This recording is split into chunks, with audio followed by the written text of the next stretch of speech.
they fulfill their desires. Such a waste of existence.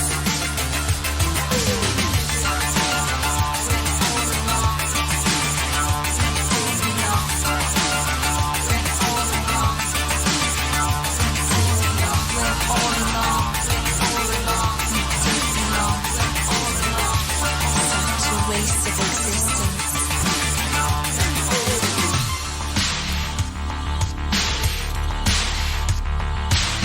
The sun is shining and the anxious earth is rising.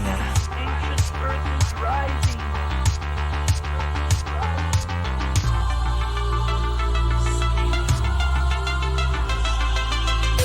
I'm so happy. Spend our life searching for this sense of belonging. Some people die before they fulfill their desires. Such a waste of existence.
Oh, hey! Welcome to the Double Tribble channel. My name is Ron. I live in rural New Hampshire. And I stream lots of stuff. I stream science, I stream experiments, movie reviews. I live in an area here where I'm surrounded by forests and wild animals, so sometimes I stream about that. I stream about vegan stuff, all kinds of stuff. Today I'm streaming about conspiracy theories and other nonsense. I don't know, whatever we get to. Before we get started, I got to do my ritual here where I try to figure out if my audio is in sync, because I never know if it is or not. So I'm going to do that for a second.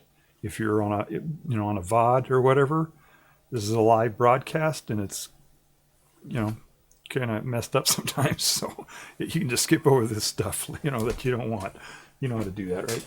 All right, here we go. We're going to do the sync test here.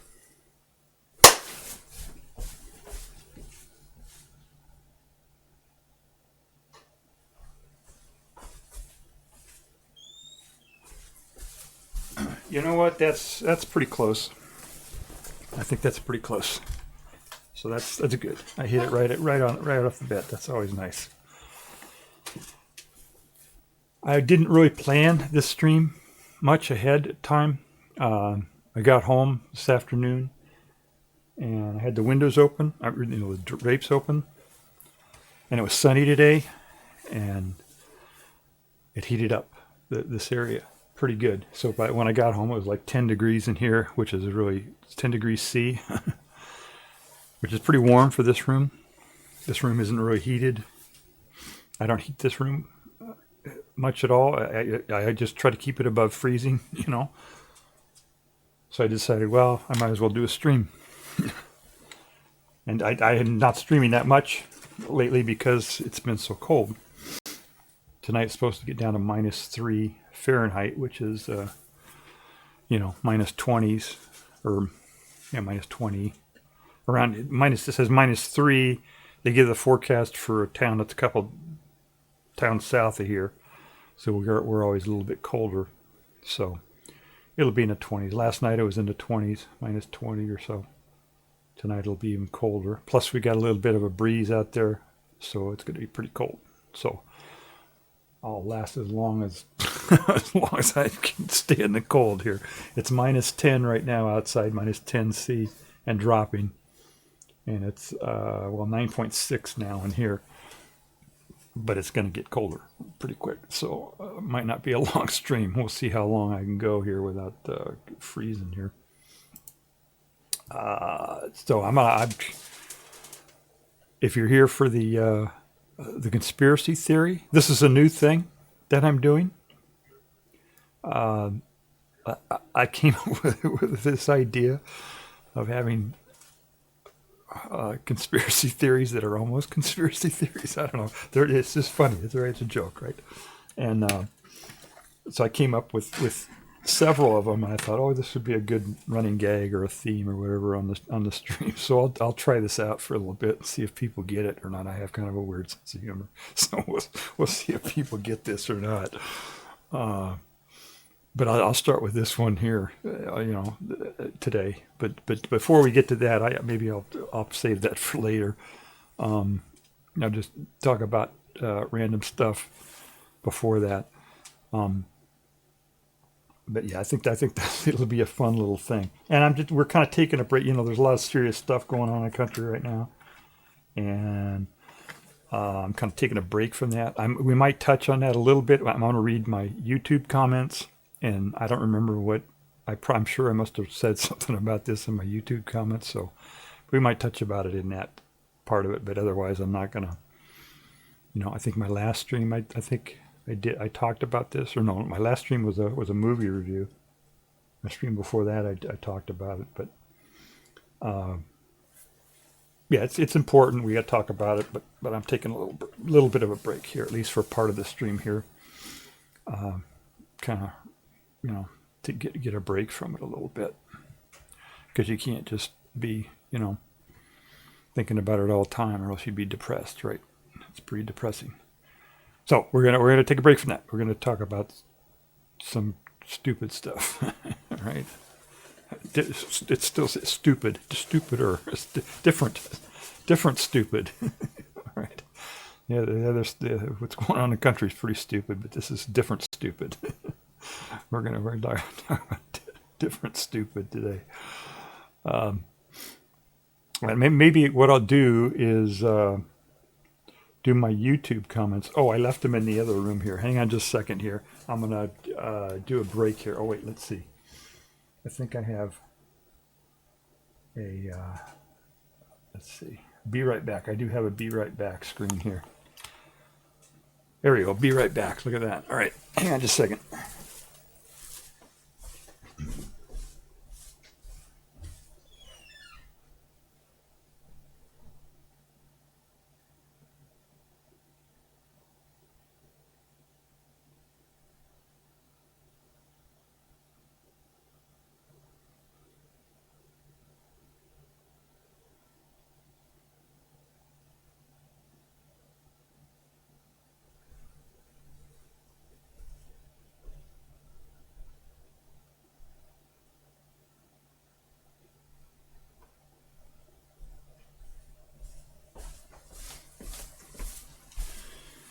Okay, so I got my YouTube comments. Oh shit, I don't know how I'm gonna get them in there though. I'm gonna do this. Hang on just a second. Hang on. We're trying to get this figured out here. All right, I guess I can unplug my keyboard for a second. No, that won't work either.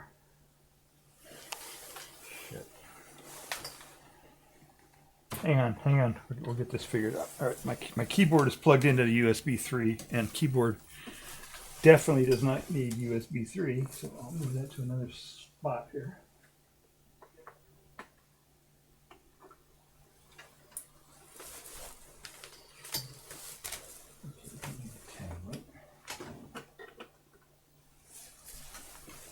All right, I think we got this figured out here.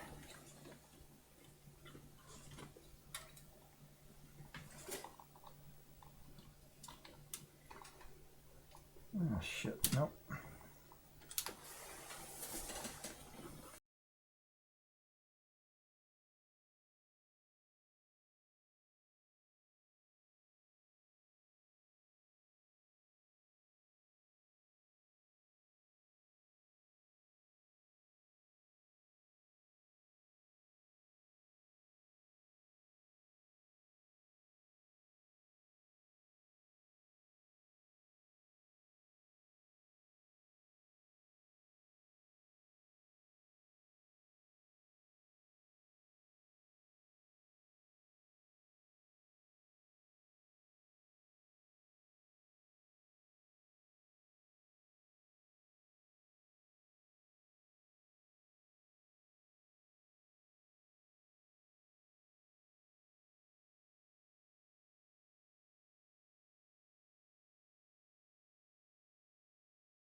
Israel_65,758 just followed.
All right, mic check. There we go. God damn. Sorry about that. I don't know when we lost it, but you should be able to hear it now.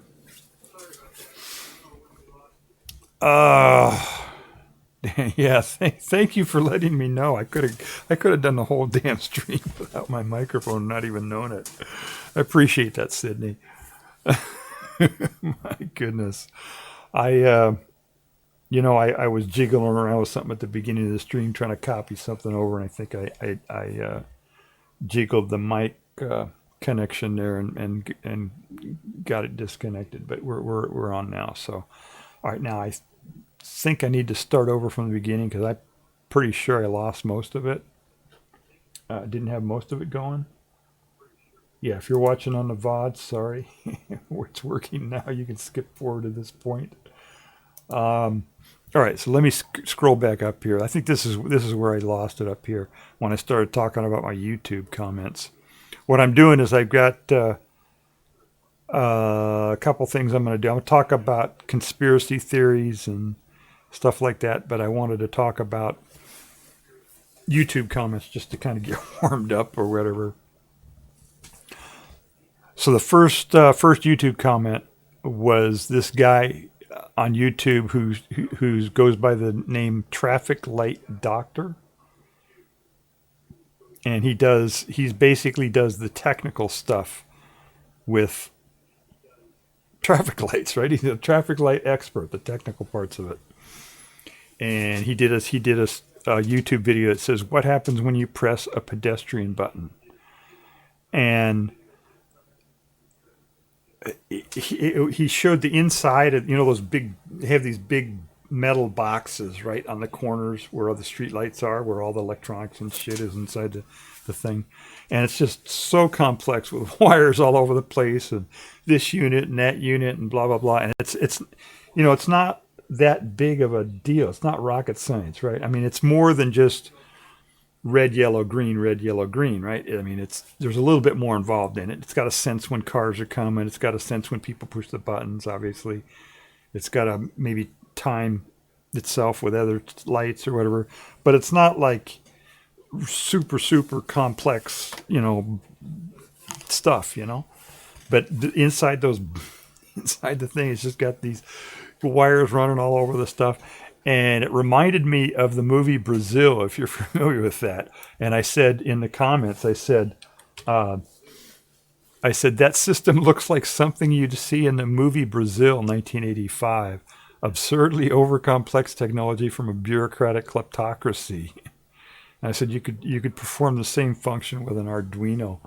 So that was my comment, just being snarky. But that's just what it reminded me of. If you've ever seen the movie Brazil, it's a satire on bureaucracy and governments and systems that just could get over bureaucratic. And so I commented on that and said, because you could do it with one of these little teeny single board computers, you could do all those functions very simply, But they just made it over complex. So that was my comment on that one.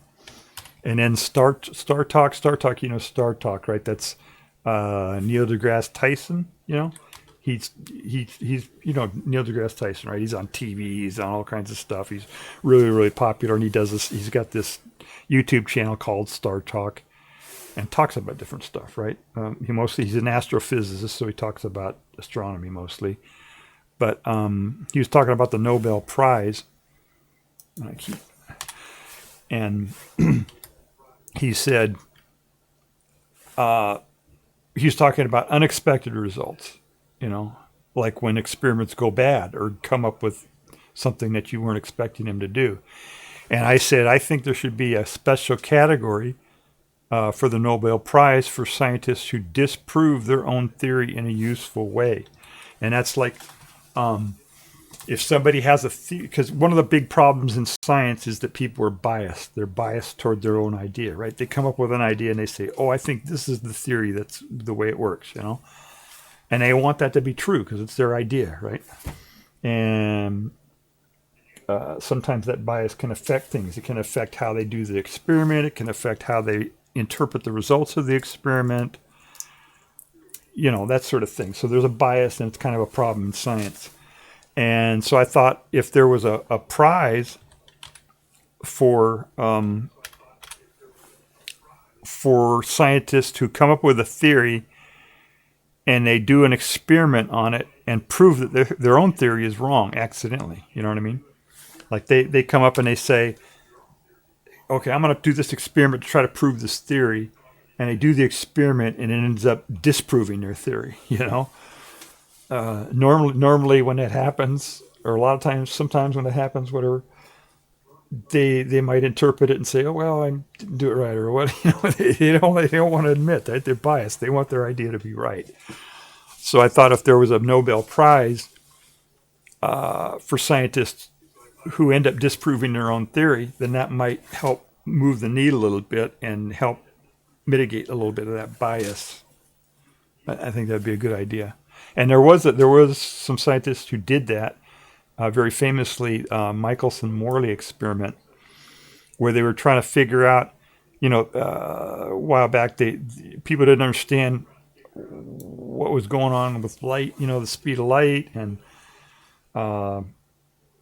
you know, relativity came out, and all observers were seeing light at the same speed no matter what, and that was kind of confusing because that didn't work the way classical addition of speed worked and stuff like that. And so they did an experiment where they took an interferometer and they basically measured the speed of light in two different directions. You know, the Earth is moving through space, right, in all different ways.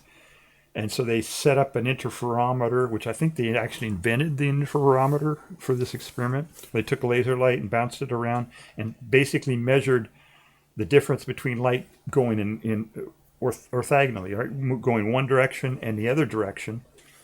And if there was a like an ether or something like that light was traveling through, some sort of medium that light was traveling through, then if the Earth was moving and they measured it, then they should get two different speeds. But it turned out that it was. In other words, they disproved their own theory, right? They said, well, there must be an ether. We're going to find it. We're going to do this experiment, find an ether. And they disproved their whole theory, you know, by doing that. And they accepted the results. You know, and said, okay, we screwed up. You know, that wasn't the theory. And they ended up, I think they got a Nobel Prize for doing it. It was a very famous experiment. So I think there should be like a special category for that or something.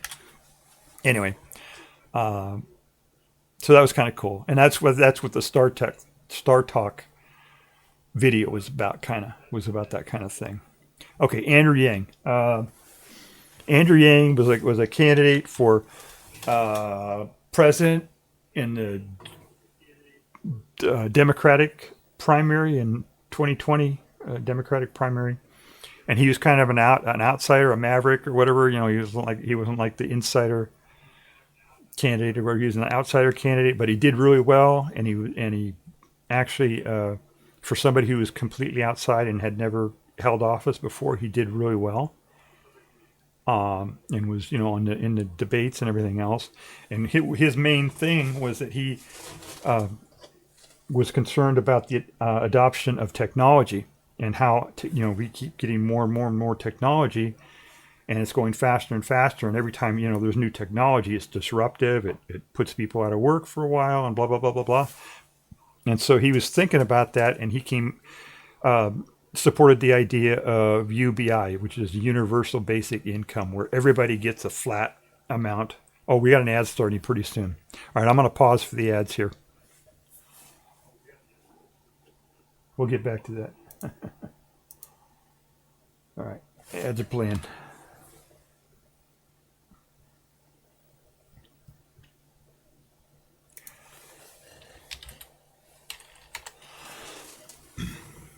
Yeah, if you're on the VOD, just skip over this part. You know, I don't think I have any subscribers, so I think everybody's seeing ads. Or maybe there's somebody out there who has a what do they call it, turbo or something, or I don't know.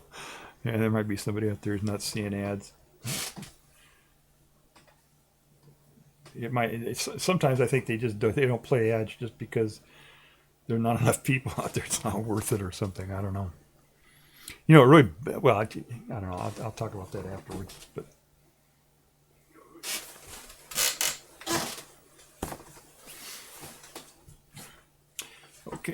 30 seconds. Waiting for ads, waiting for ads.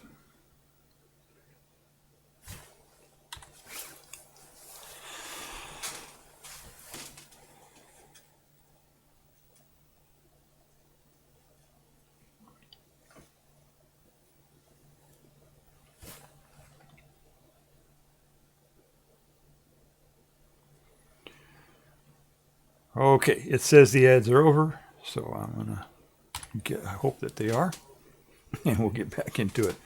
All right, so yeah, Andrew Yang, he was a guy. You know, these Twitch ads are just they're doing something now on Twitch that really bugs me. Is that they're playing house ads. A house ad is an ad for Twitch, and what media do, ad supported media, when they don't have enough people who are buying ads to play in their thing, they'll stick in their own ads in slots, you know. But on Twitch, you don't have to do that. You don't, you know, it's like you put as many ads as you want or whatever, you know. And if there aren't, you don't have to play them. And it just kind of bugs me that they're putting house ads in there. I wonder if streamers get paid for those house ads. They probably don't, which is, you know. Anyway, so let me get back to this thing with Andrew Yang. So Andrew Yang was a presidential candidate in 2020 for the Democrats. He ran in Democratic primary, did real well for an outsider. And his main thing was that he's a technology guy, right? He understands technology. He understands how disruptive technology can be. He understands that the cycle is getting faster and faster. We're getting more and more stuff. And this was before AI actually came in. You know, was the big, you know, the shit hit the fan with AI, you know, was a big deal. But his main platform point was that we should have UBI, universal basic income, where everybody gets a flat $1,000 a month or whatever it is. And that would help cushion the disruption from technology, you know, that puts people out of. And he had his main, you know, his slogan was math, right? He was science. He was a science guy. He thought that people should learn more science and everything else. Yang 2020, right? I actually volunteered for his campaign, which I'd never done before, and I was just impressed with the guy. He's got a son who has autism, so that was another thing, you know. So it's, anyway, I met him a few times, talked to him and stuff, and anyway, he does this YouTube channel, and on this time he did a thing called "Is the AI Revolution Already Collapsing?" which is kind of a provocative title. And he kind of supports technology, and I was just shocked that this was basically an anti-AI video. He was talking about how AI, the data centers take a lot of electricity and water and all this, which is a bunch of bullshit. That's not true. Okay, it's not true that the AI data centers end up using less electricity. And anyway, so I commented on this thing. I was kind of shocked, and so I was kind of critical of his video. I said, Andrew, you're the last guy I thought who would be against AI. I said, your $1,000 a month UBI thingy was all about addressing automation and moving towards a work optional nirvana. I said, so what's the deal, you know? And regarding AI and electricity, those AI data centers will result in less electricity being used because AI solves problems in a fraction of the time that a person sitting in front of a watt-hungry computer all day takes to solve the problem. A person who would have to commute to work. And I said AI takes 60 seconds to make a video that would normally take me hours to make, several hours of electricity use. But AI does it in just a minute of electricity. And I said, what happened to the math guy? So the reference to the math guy is his thing was that was his logo or his slogan or whatever when he was running math, right? He was pro-science. He wanted to make sure kids were educated and understood math and understood science and all that. Yang 2020. So So that I put that in there. And that comment about work optional nirvana is so many people are going to be out of work, and AI is going to replace so many jobs, eventually replace all jobs, all work, you know. And so what do people do? You know, they don't have work, they don't have money. How are they going to buy things? How are they going to support themselves, and all that? And the idea is that work would be optional. People get paid either UBI or some other system where they're, you know, where they're supported in all their basic needs and maybe a little extra is taken care of. And they can work if they want to. They can produce, you know, do whatever they want. They can work if they want, but they don't have to. It's optional, you know. So that's the deal. Sydney says, good point. Good. I'm glad you think that's a good point. I thought it was a good point. So anyway, that was my comment on that one. You know, it just shocked me that he did that. You know, he all along he's been this pro technology guy, and then all of a sudden AI came on, and that's kind of a theme right now. There are a lot of AI is replacing software guys and people who think for a living. You know what I mean?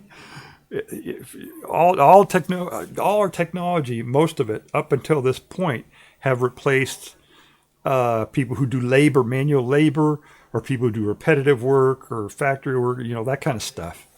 And now we come up with a technology, AI, which replaces people who think, you know, scientists and programmers and, you know, people who are, you know, get doctorates, you know, go to school for a long time to learn stuff. They're all getting replaced by AI. And now all of a sudden it's, oh, wait a second, you know, technology was real good when it was replacing all these other people who didn't affect me, but now it's affecting me. I don't like it, you know. I don't want this, you know. So that's what's going on right now with a lot of different stuff. And apparently, I don't know if that's what's going on with Andrew Yang. I don't know what the deal is, why he did that. Anyway, that was my comment on his thing. I don't think he answered back my comment. All right, let's see. Next comment. Oh, this is really interesting. Okay. This is some guy, video from space. I don't know what that is. I don't know what. It's a YouTube channel, and the title of the YouTube video was "NASA Chief Announces First Ever Medical Evacuation from Space Station. Crew 11 to come home early." And you may have heard about this. It was really cryptic announcement. They said, "Oh, there's a medical emergency or medical situation, and we've got to evacuate the crew." And it's not contagious, which is kind of weird. I mean, so you think, why would they evacuate everybody from the space station if just one person is ill and they're not contagious? And the thing is that it's the way they schedule these crews and the rockets that bring them up and back and all that kind of stuff, that they can't just bring back one person. If they bring back one person, then there aren't enough spots on the next one to bring the people back, you know, and all that. So they got to bring back the whole group. So, but they're very cryptic about what that exact medical emergency is. I have an idea about what it was, and I don't know if I should speculate on that or not.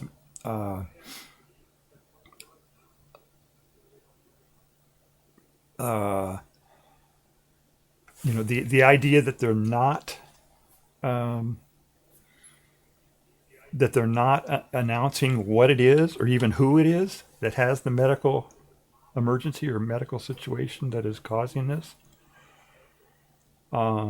It's kind of weird, you know. If it was, you know, if they had a cold or appendicitis or you know, whatever, you know, they could say, okay, this astronaut astronaut X has this has disease, has a medical situation Y, so we're bringing him back. But they didn't say all that, and I'm not even saying who it is. So what could it be? What medical situation would it be? Maybe it's a venereal disease, or who knows what it is that would cause them not to say what it was. And I have a suspicion, a possibility of what it could be. I'm not sure if I should speculate about it or not. I'll think about that. I guess we could speculate about it as long as we don't say, that what it is for sure. What it is, we could speculate about what possibilities that it could be, and who it could be. But anyway, I'll save that for another stream. Maybe I'll talk about that in another stream. So I just said, a reminder. We're still in the midst of the COVID-19 pandemic. Everyone, please wear your N95 mask whenever you're in public. That's, do that, people. Wear your N95 mask. Right? Oh, I went out today. I wore it through the whole thing. I have not gotten COVID at all. Even we're still in the pandemic, and I've never gotten COVID ever because I wear this N95 mask whenever I'm in public. And when you wear your N95 mask, make sure it covers your whole, seals all the way around so air doesn't leak in on the side. Make sure it has straps that go all the way around your head and not just around your ears. You can have one of these little valves here, an acceleration valve, or it doesn't have to have that, doesn't matter. Make sure it says N95 on it. Make sure it says NIOSH in capital letters, NIOSH. And it should have a little number here too, TC something. Should have an approval number from NIOSH. And if it doesn't have straps that go all the way around your head, if it only has those little straps that go around your ears, then it's not an N95 mask. Because they only approve masks that have straps that go all the way around your head for N95s. So make sure it has all the things that I just said, right? And you have to wear it whenever you're in public. And if you do that, you won't get COVID, and you won't spread it to other people. Then you won't kill people because people are still dying. Last information I had was about 100 people a week are dying from COVID.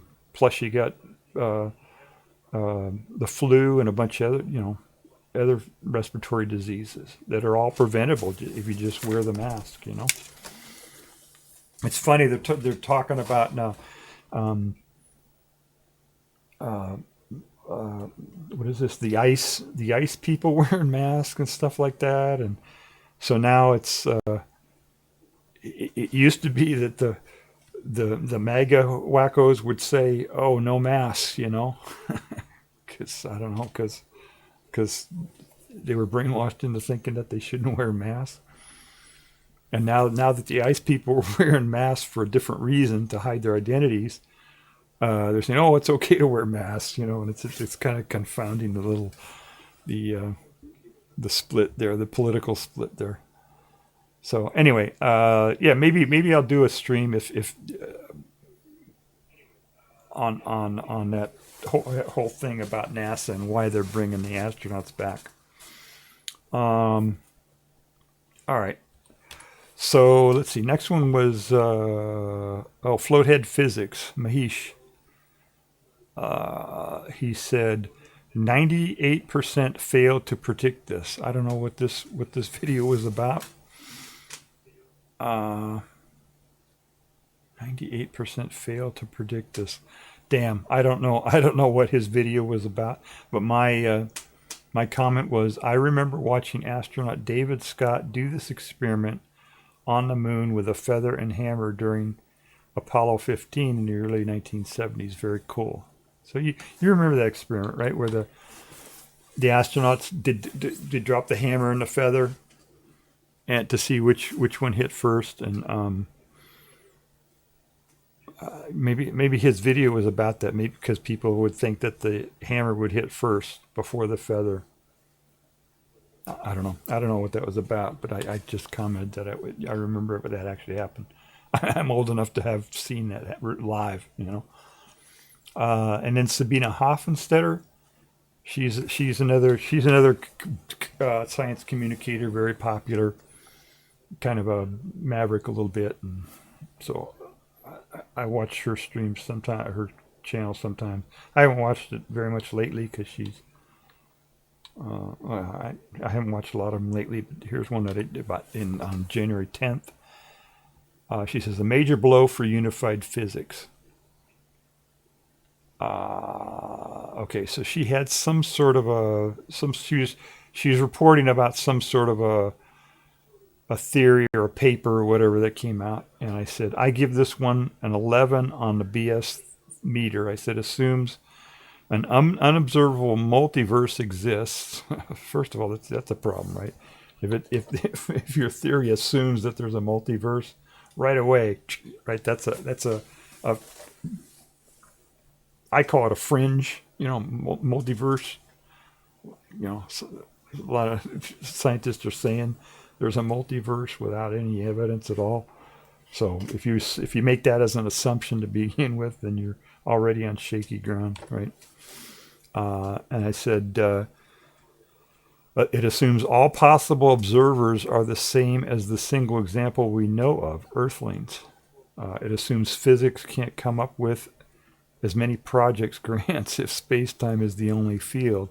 That is, it conflates fields of research with fields of physical quantities. That's a thing. They have physicists don't like unified field theories, because if they have lots of different fields, you know, if they have a field for all the different forces, you know, a field for the electromagnetic force and a field for the strong force, you know, if they have all these different fields for different things, then it makes it a little bit more complex. And they got to solve each of those things separately, and it means more people are required, and more tests, and more work, and more money to solve all that. And if somebody comes up with an idea that solves everything with a single unified theory and figures it all out, then all of those projects go away, right? And they don't like that. They want to spend money. They want to have a lot of different projects. So that's what's going on there. That's my comment on that one. Sabrina said, we got an ad starting. Sorry.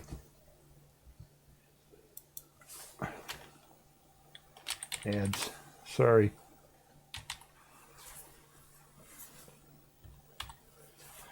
Ads.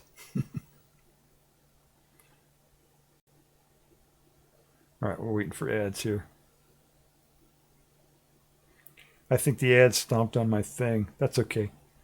All right, we'll just forget that. Forget that the ads accidentally stomped on my thing. We'll go right through it. All right.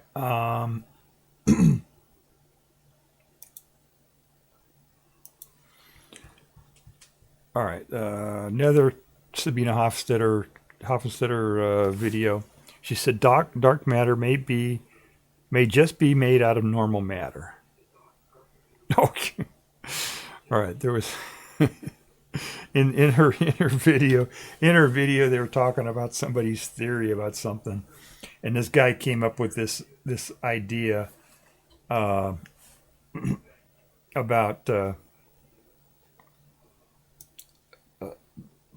different things. One of the particles or whatever, the things that this theory came up with, they called it strange-let. I forget what it was, what it exactly was that the thing was. It was kind of a wacko theory. But she had a name at this minute and 23 seconds into her video. She had a little graphic that had a little name tag sign, And I decided to make a comment, say, hello, my name is Strangelet. Anyways, stupid, snarky comment. And then Anton said, he said, incredible discoveries about supermassive black holes in the early universe. Okay. Oh, he Anton, I forget the guy's last name, but he does this. He's kind of popular too. Another science communicator, whatever, YouTuber guy. And so he was talking about supermassive black holes, and as he's talking, he'll just put graphics up, right, to kind of match what he's talking about. And at one point, he was talking about stars and I don't know, plasmon stars or something like that. And instead of putting up a star, he put up a plasma globe, one of these little. It's a novelty item where they have high voltage inside a globe that makes these decorative patterns, and it's, and he put that up. He put a picture of that up instead of a star. And so I commented on here. I indicated at what point in the video he did that, and I said, that's not a star, it's a plasma globe. What are you doing? It was, it was just kind of weird that he did that. I thought it was kind of funny. Submit your questions. Oh, I submitted a question to Robert Sapolsky. Robert Sapolsky has a YouTube channel that he's trying to get going, where he has his daughter on there, and he talks to her. The format basically is she reads questions that people write into them, and then he answers them, right? And that's the format, right? And so he has a way to submit questions and stuff. And anyway, I have social dyslexia. It's one of my things, right? I let people know about that because it's, otherwise people get confused about what's going on if they don't understand it. I have social dyslexia.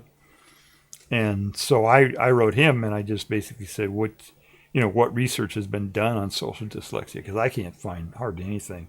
I've only found a couple of research projects that talked about it and what parts of the brain they think might be implicated and blah blah blah. So I wrote him about that. So far he hasn't answered it, so I don't know if he ever will. He might not. Let's see here.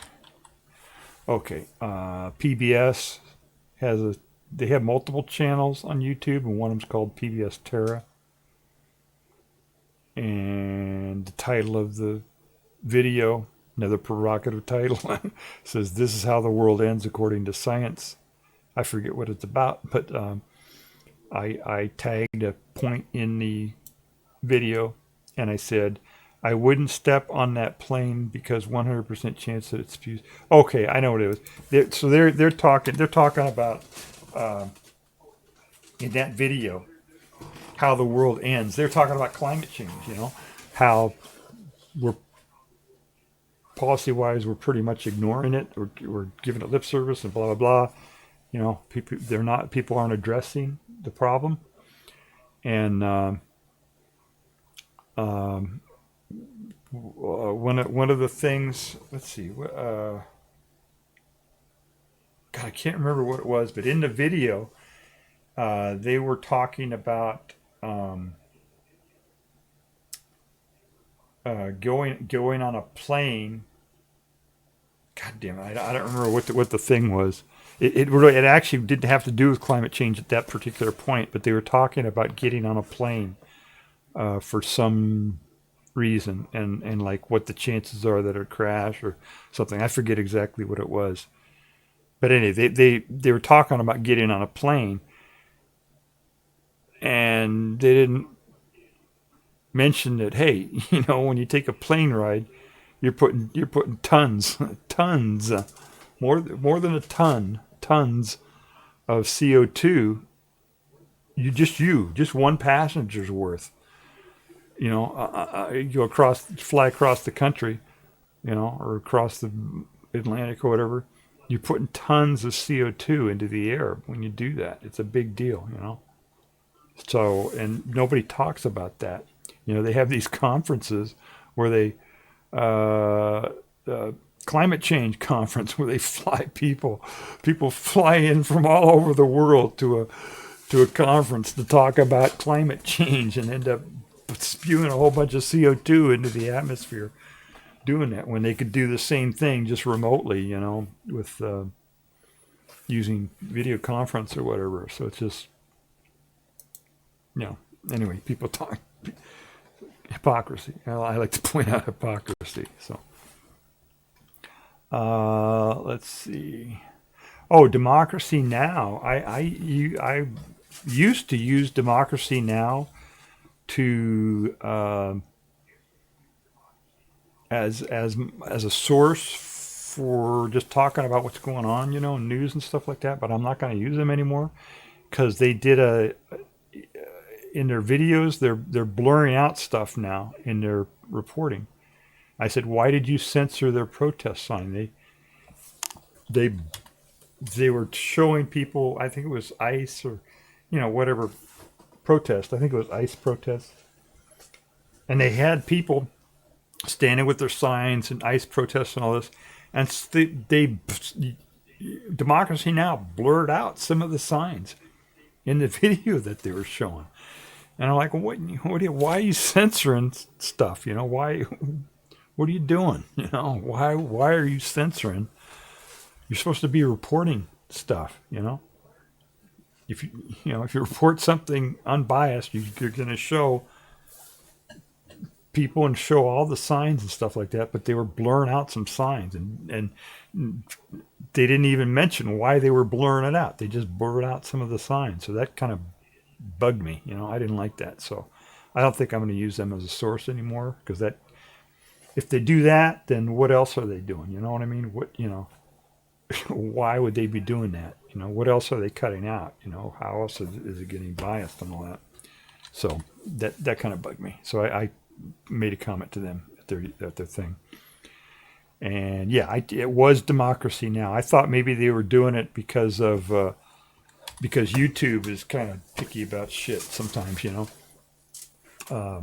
But it's you go to Democracy Now! Website, look at their own VODs that they put up on their own website, and they're blurred out there too. So it's them, you know, it's the editors at Democracy Now! Who were blurring it out for their own who knows whatever reason why they're doing it. But I didn't like it, and they're not saying why they're doing it. So I couldn't find anywhere where they would say why they would blur out those signs.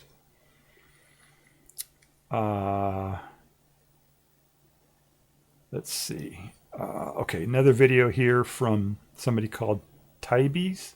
Oh, this is a woman, I think. I don't know. I guess we're not supposed to specify gender. We don't know that anymore, right?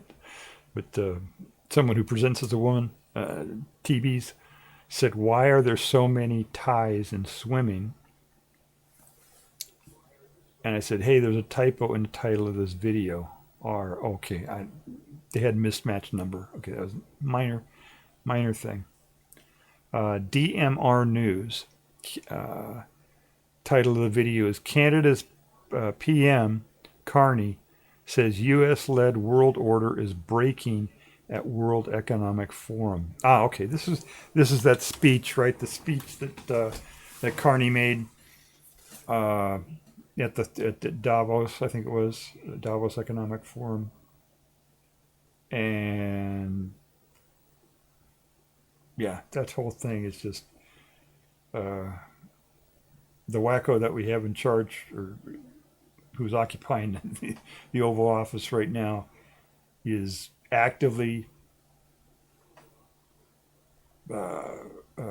fighting against our own allies. He's got a hybrid war going on in Greenland, and he was threatening Canada, saying that he wanted to make Canada the 51st state, and he's I don't know if a lot of people understand this, but this whole thing that's going on in Minnesota, ICE is all over the country, right, doing stuff. But Minnesota in particular, they're being very aggressive and intentionally stirring things up, shooting people, right, on the street, intentionally trying to stir up things and get people to fight back and give Trump an excuse to put troops into, actual military troops into Minnesota, claiming that there's an insurrection going on. Calling the Insurrection Act, which is the only way you can put, have U.S. troops on soil against citizens, is to claim that there's insurrection going on. So the question is why? Why are they doing that in Minnesota? And and Trump actually said, I'm sorry I used his name. I don't like to do that, but he actually said that he was going to call in the military into Minnesota because of what was going on there. All this shit that he is stirring up himself, right? So, right, why does he want to put troops into Minnesota, right? This whole thing is, among other things, is to get troops into Minnesota. Why would he want to do that? And he said he wants to make Canada the 51st state. So why would he do that? Why would he want to make Canada the 51st state? Why would he mass troops on the border of Canada in Minnesota? And my speculation is that he's gotten lots of money from the Arabs. He got one of the Arab countries invested $500 million or close to it in one of his goofy crypto things, which is basically just a bribe, right? To bribe to him. Another one gave him a plane, which they're saying, well, it's actually a U.S. plane, but it's for him. A whole huge jumbo jet that they gave to him. So he's getting all these huge, openly taking these bribes from Arab countries, foreign countries. And what do they want? What do the Arabs want, right? Well, they're oil, right? They're all about oil. So things that they don't like is they don't like other people making oil, taking oil, producing oil. And one of the something that they really don't like is putting oil online that normally wouldn't be there. And that happened in the Dakotas. The shale, U.S. is producing shale oil now. When the price gets up to a certain point, then they're able to produce shale oil economically. And that puts a lot more oil online, which competes with the Arabs, and it lowers the price. The more supply, right? Supply demand, right? The more supply there is of something, the lower the price is going to be. And so when the U.S. produces more oil from shale, it makes Arab countries earn less money from their oil. So they don't like that. The other thing they don't like is, supply and demand is electric cars.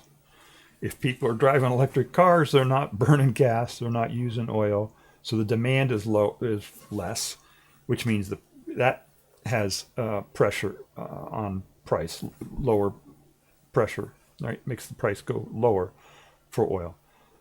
So they don't like electric cars. They don't like shale production. They don't like electric cars. They donate, close to $1 trillion in bribes to the president. Then the president says he wants to go to war with Canada and make it the 51st state. And where does he want to start that war? Minnesota. Why Minnesota? Why does he want to put mass troops in Minnesota on the Canadian border? And after the ads, we'll talk about that. We've got ads coming up right now, and I'll explain why that is. Yeah, if you're on the VOD, just skip ahead and you'll find out what the answer is.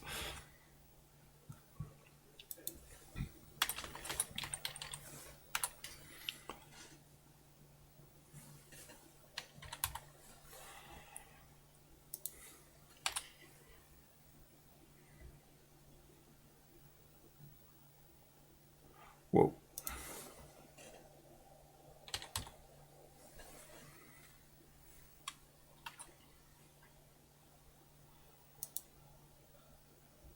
All right, so it says ad starting soon, and I don't know what that means. Now it says ads in progress, so I don't know. I guess we'll get ads. So I'll wait.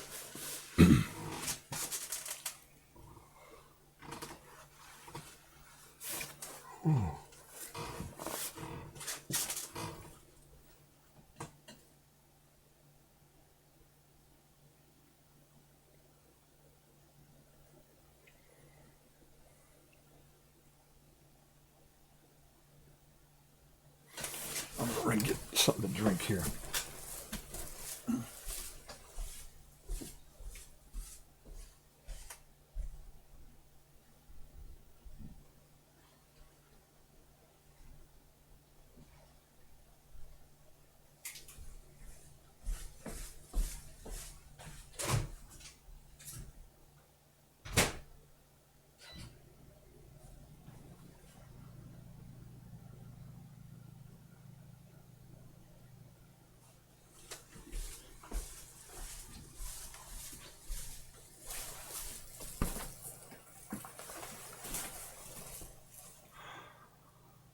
Okay, we just got a few seconds here.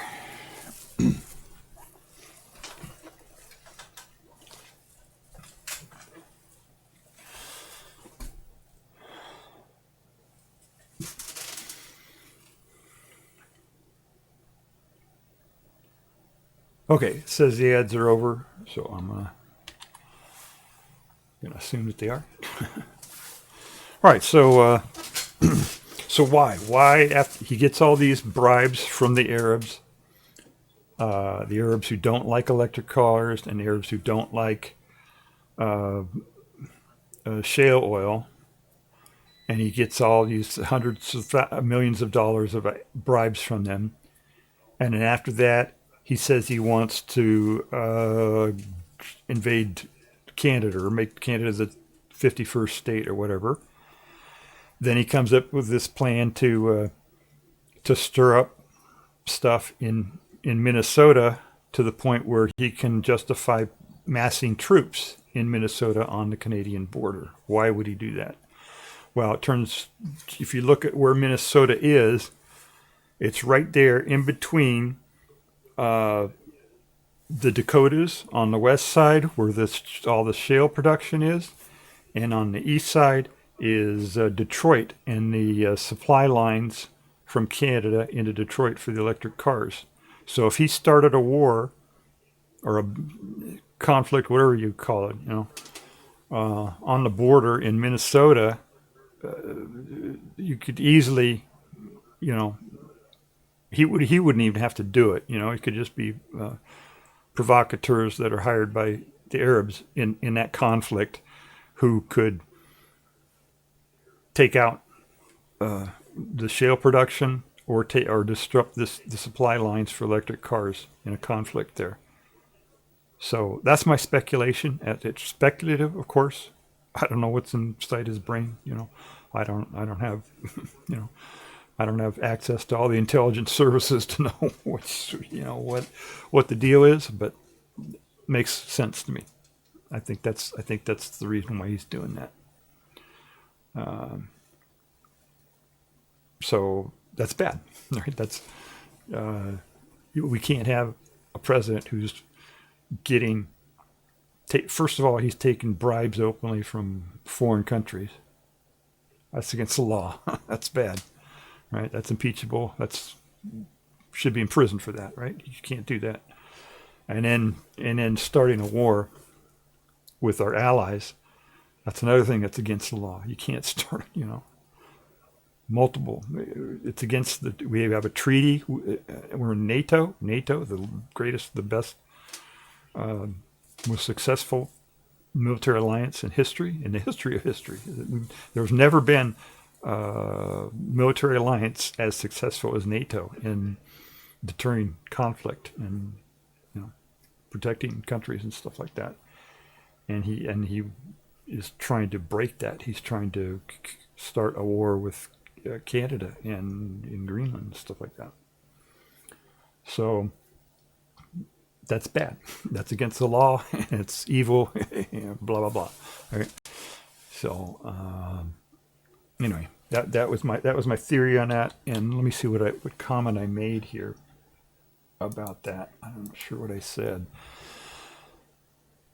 Oh, okay. So Carney's response to all of that, with Trump being aggressive towards Canada, his response was to go out and make a speech and say, "All right, you U.S., you guys are being assholes here. You're not following the rules. We don't have rules anymore. Okay, fine. We're gonna bulk up. We're gonna, we're gonna make our own alliances with Europe and with China, right? Who is ostensibly U.S.'s adversary or enemy or whatever. We're gonna do alliances with them. Then what are you gonna do, U.S.? So yeah, the orange guy just totally broke everything and made U.S. much less secure, and just broke everything. So everything he touches turns to crap, But when Carney did his speech, there was something he left out. He was talking about values, and I said when Carney was listing his values, I didn't hear the words freedom or democracy. I said, that's weird. In fact, those words weren't even mentioned at all in his speech. So that's kind of weird. That kind of bugged me. The whole idea is that we want to protect democracy, right? That's why we're doing all this. That's why we have NATO. That's why that's why we have military. That's why, everything. It's to defend democracy. It's to defend freedom. It's to defend, political liberalism and, freedom and all that. So it was kind of weird that he gave his speech and he just vaguely talked about human rights and values and stuff, but didn't mention freedom or democracy. So that was I didn't like that. So I made that comment. Okay, I'm gonna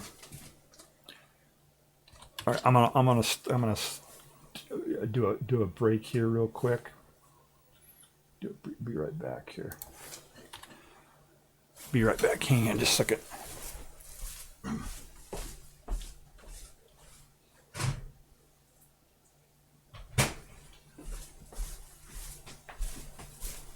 I need to get a drink here because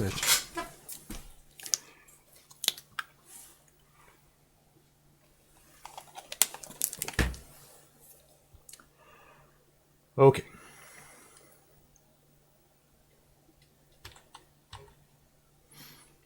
Did that work? No, that didn't do anything.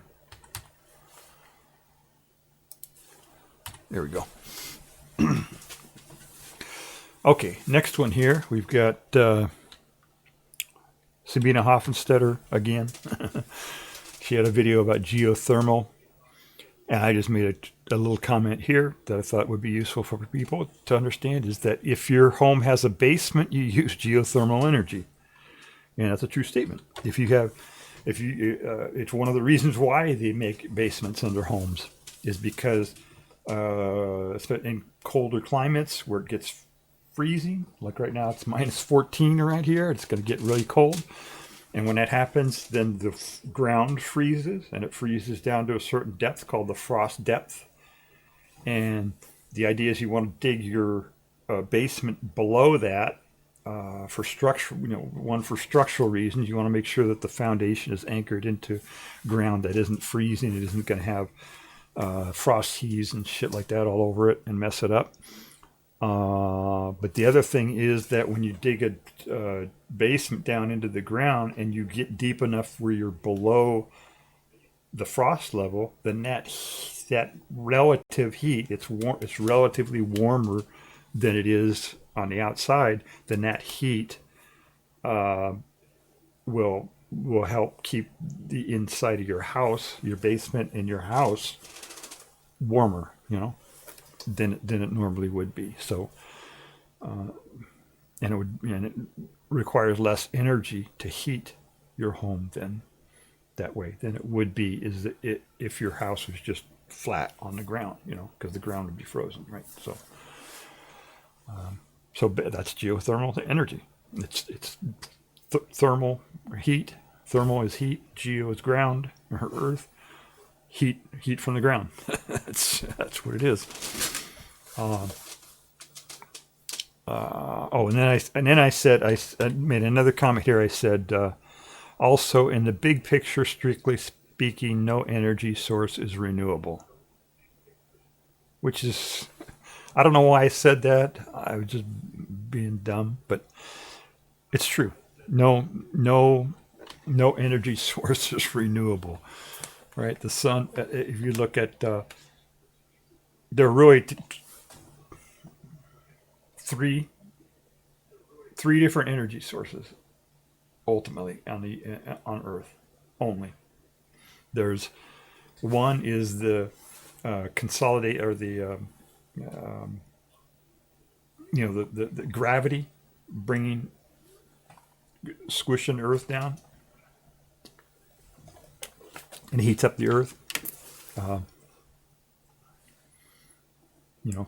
Consolidation or God damn it, I can't think of the word right now. The gravity of the Earth is pushing the Earth together, and that makes heat, right? when all and in the history of the Earth, when all these things came together, a lot of them came in really fast and hit the Earth and heated it up. So that you got that. That's one source of energy, is the heat of gravity pulling the Earth together. The second source is radioactivity. You've got mostly U-238, which decays over a long period, but other stuff in that decay series and other decay series that happen in the Earth. And they estimate that contributes about half of the heat that comes out of the Earth. So you got two sources of heat from the Earth, geothermal, right? One is the gravity consolidating pressure and whatever, making heat. The other is radioactivity, radioactive decay of the rocks in the Earth. And then the third source of energy is energy from the sun. You got the radiation, all the different electromagnetic radiation and some particle radiation and stuff like that coming from the sun. That's the third source. You also have minor stuff like occasional meteors or asteroids or whatever that hit the Earth. That's all part of gravity, right? That's still part of gravity, I think. So those are the only three sources, and those aren't renewable. The radioactivity that's going to give out eventually after a few billion years. Sun's going to burn out after a billion years or so, and the gravity eventually it's going to cool down. So, strictly speaking, there are no renewable energy sources ever. But of course, when they talk about renewable, they talk about they don't talk about the life of the universe. They talk about the life of people or whatever, or societies or whatever. So it's a little bit different deal there. All right. Elizabeth Warren did a video. Now, why I watched a video from Elizabeth Warren, I don't know. I don't like her at all, but I watched her video for some reason. Oh, because it said Social Security is under threat. Okay, that was a provocative title. I'm on Social Security, so I guess I read that. And she says she did a video about, she was doing it. She was, saying, Social Security is blah blah blah. And one of the big deals about Social Security, which I do agree with her on this, is that, or what she said anyway, is that the cost of living adjustments for Social Security are not right. They're not. They don't keep up with inflation. They're not. Inflation last year. Inflation was 9%. I think it topped out at 9%. You know what the Social Security increase was? 2.8%. That's a cut. That's a cut to Social Security. They cut Social Security. Year before that, the the inflation was about 8% or something like that. 8% the year before that, and the increase was 2.3% or something like that. So they're cut. Each year they cut Social Security more and more and more, and I'm getting squeezed because of that. So anyway, she was saying how terrible it is that all this happens, and saying, "Oh, woe is me," "Oh, woe is us. This Social Security is a big problem. Oh, it's terrible." Blah blah blah blah. Right? And of course, that's to get everybody to say, "Yeah, I agree." But here's my comment to her about that. I said, "You're a senator, for God's sake."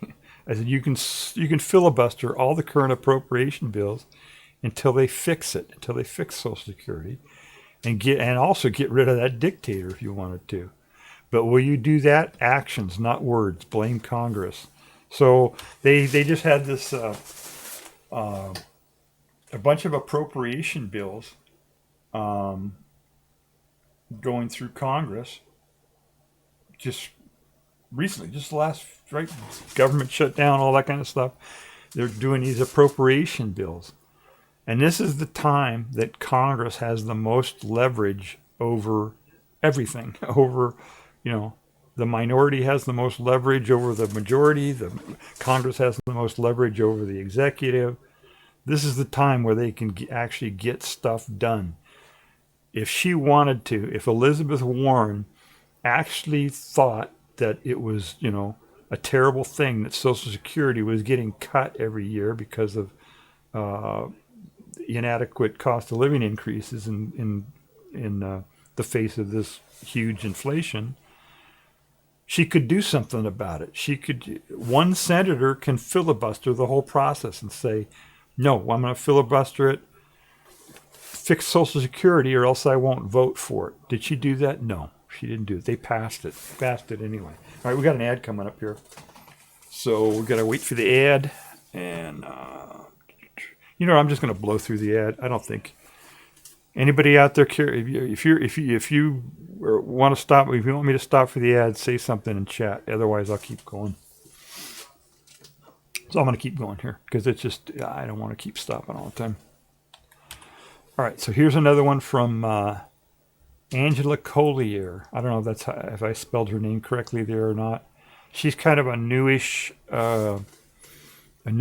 younger science communicator.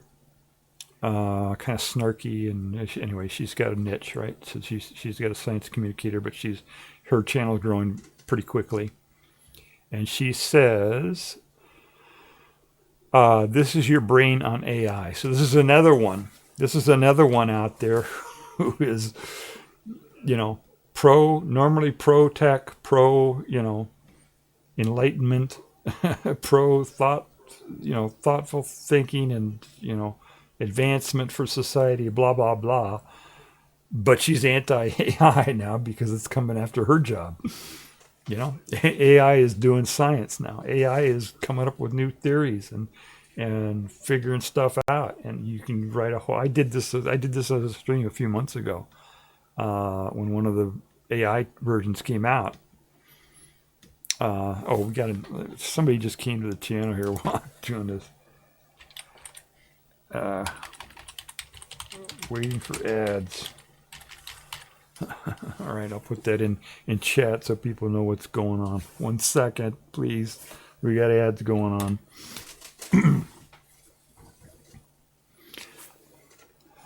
So anyway, she's. I think the ads are almost over here. We got a couple of viewers in here, so I decided to wait for the ads. Yeah, if you're on the VOD, just skip over the part where I wait for the ads. You know how that goes. All right, I think we're back from the ads now. You should be able to see me now. So this woman, science communicator, right, is enlightened, well-educated, pro-advancement and progress and technologically aware, blah, blah, blah. And but she's against AI. She's saying negative stuff about AI because AI is coming after her job. AI is doing science now. It's AI is writing papers. It's coming up with new theories and blah blah blah. So she did a video saying how bad AI is, and we're seeing more and more of that.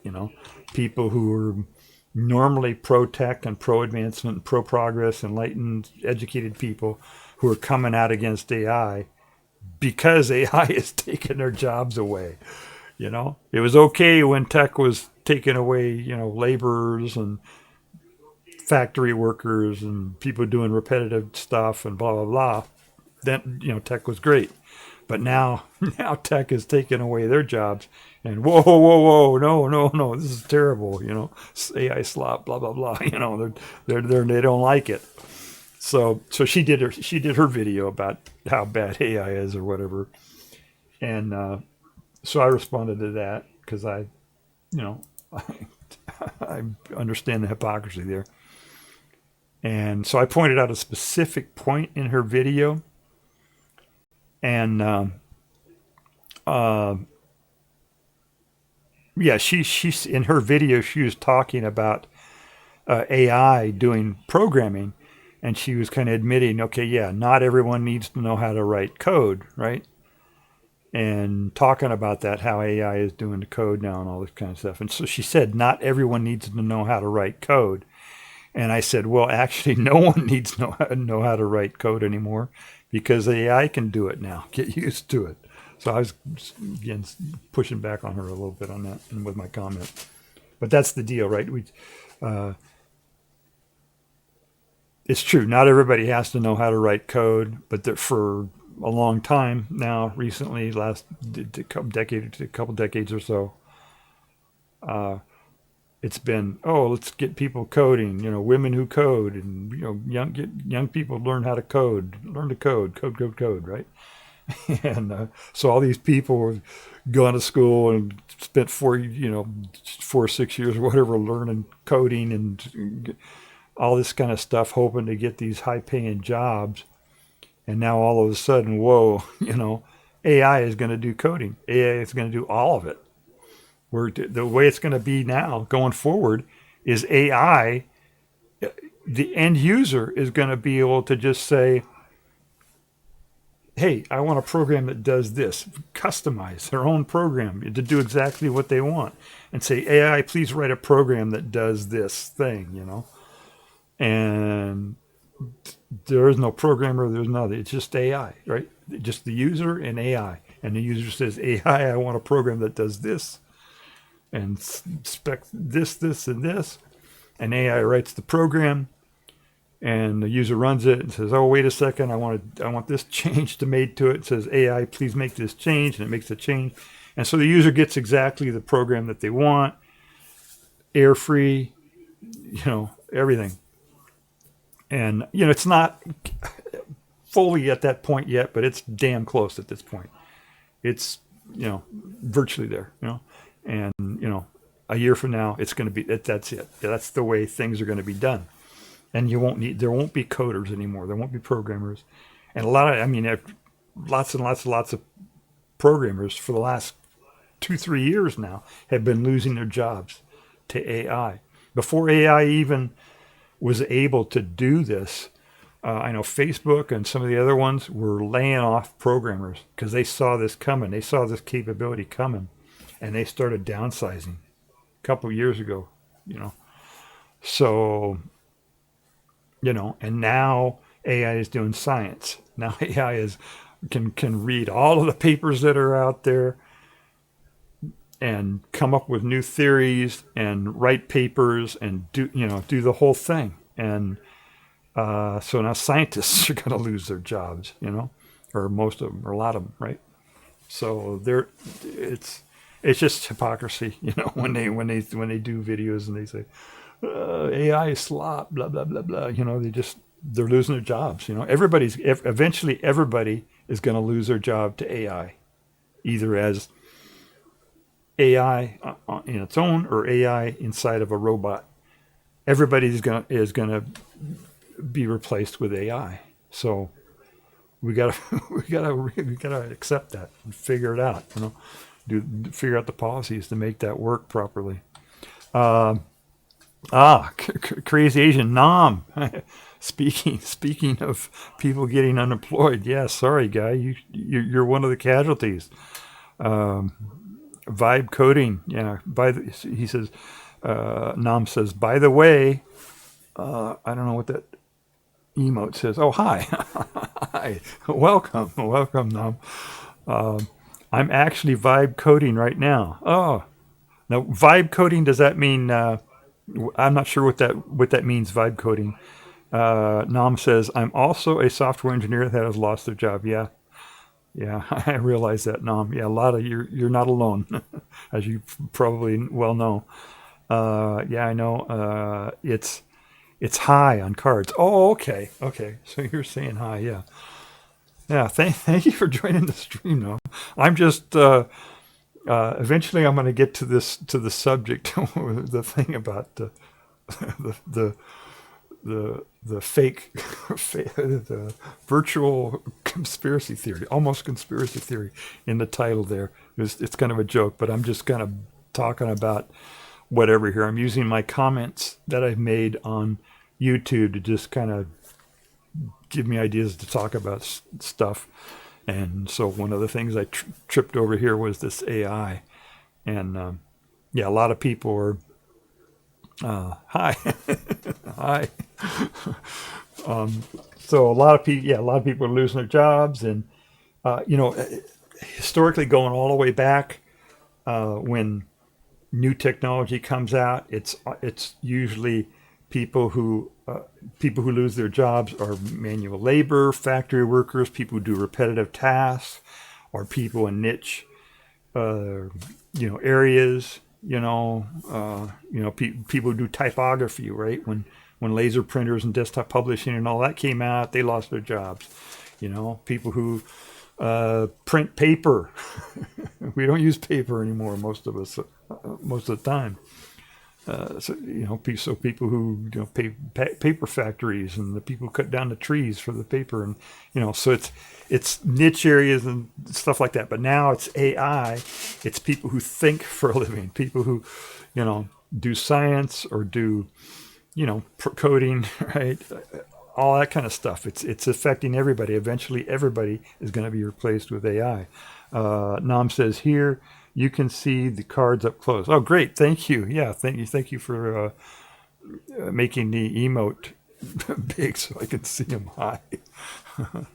HI. So it's we got to deal with it, right? It's a problem, right? And it's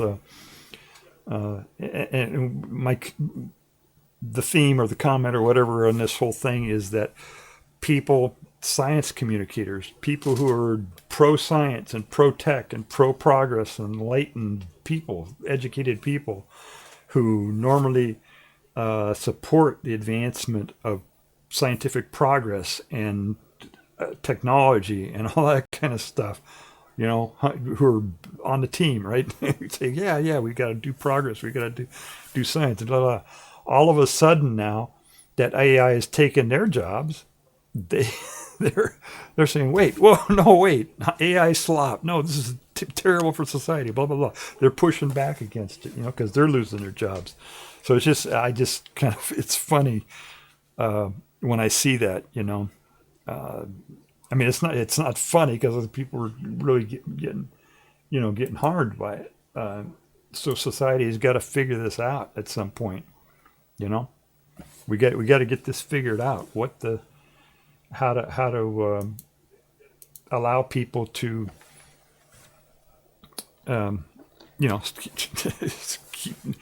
get their needs met and survive and buy stuff and still have an income and all that kind of stuff when this happens.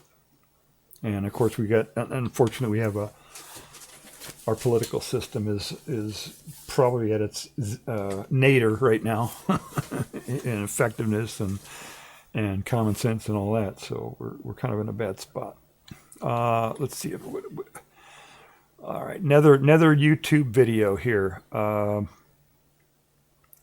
This is Open AI. Oh, okay. This is, speaking of AI. This is Sam Altman. Sam Altman did a town hall, and the subject of the town hall was tools for people who program, coders, people who actually who produce software. And they have a thing called Codex now at OpenAI, which is basically AI wrapped in this IDE kind of thing, I guess. I don't know what you'd call it, but it's a user interface for the AI that makes it easy for people who develop software to be very productive. And so he did a town hall, and basically he said, any ideas that you come up with, any ideas that software developers come up with, any ideas for tools that will help them, he said basically OpenAI will make the tool and make it available to people. And what's interesting is that Nam made a comment. He says, yeah, this work environment is pretty turbulent. We had a question. Who will buy things if no one has a job? Yeah, exactly. It's not going to work. And it's like, is capitalism even going to survive this? You know what I mean? It's we don't know. We need something.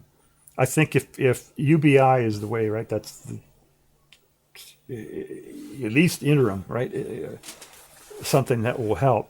If everybody gets a couple $1,000 a month or whatever the number is. I worked on this project called Uniting Amendment, which was a proposed constitutional amendment that did tons and tons of different things. One of the things that it did was to provide a UBI type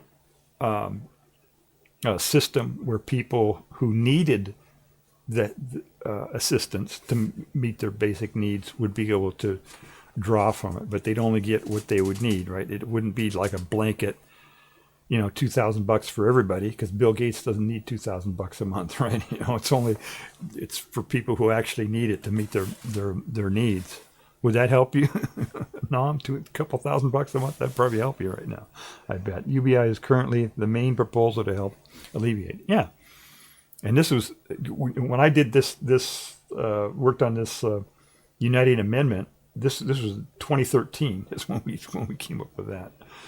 And then earlier I was talking about Andrew Yang, who in 2020 picked that up on that, and he just wanted to do a flat $1,000 a month for everybody, and I don't think that works.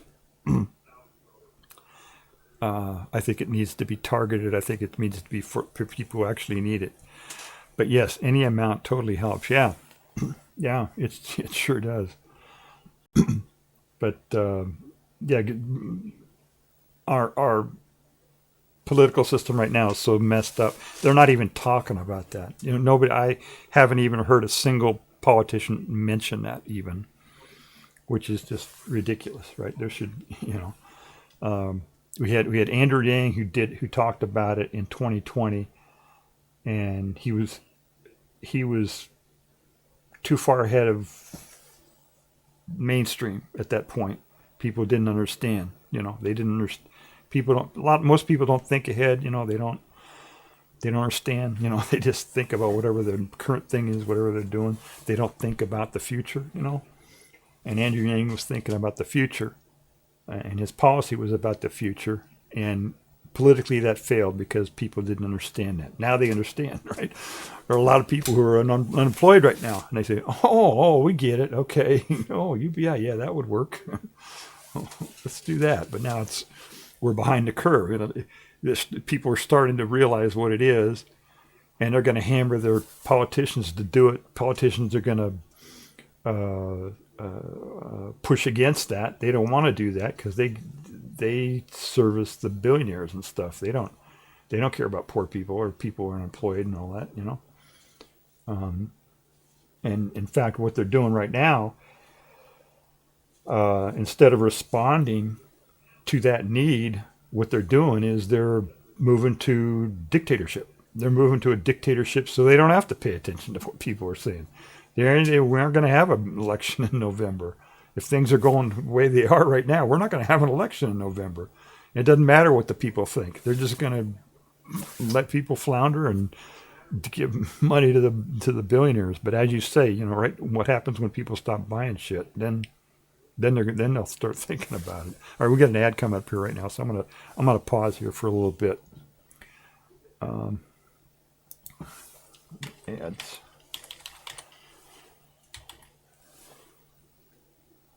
All right, I'm gonna wait for ads. You should be seeing ads right now.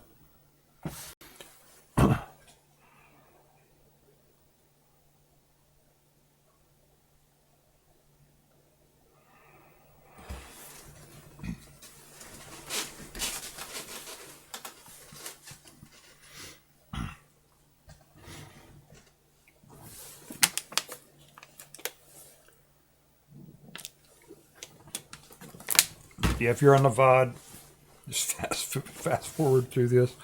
We're pausing for because this is a live stream. We're pausing for the people who are watching this live because they're getting ads right now and they're not hearing what I'm saying. So we've got to wait for the ads to get by.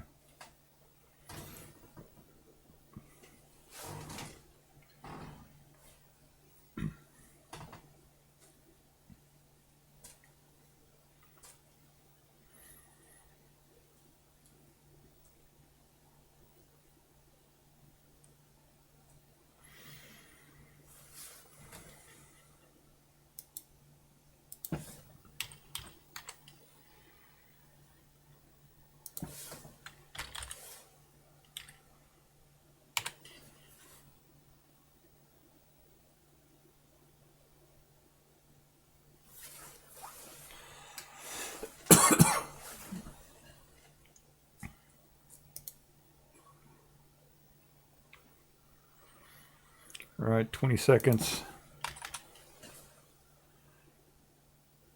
And I got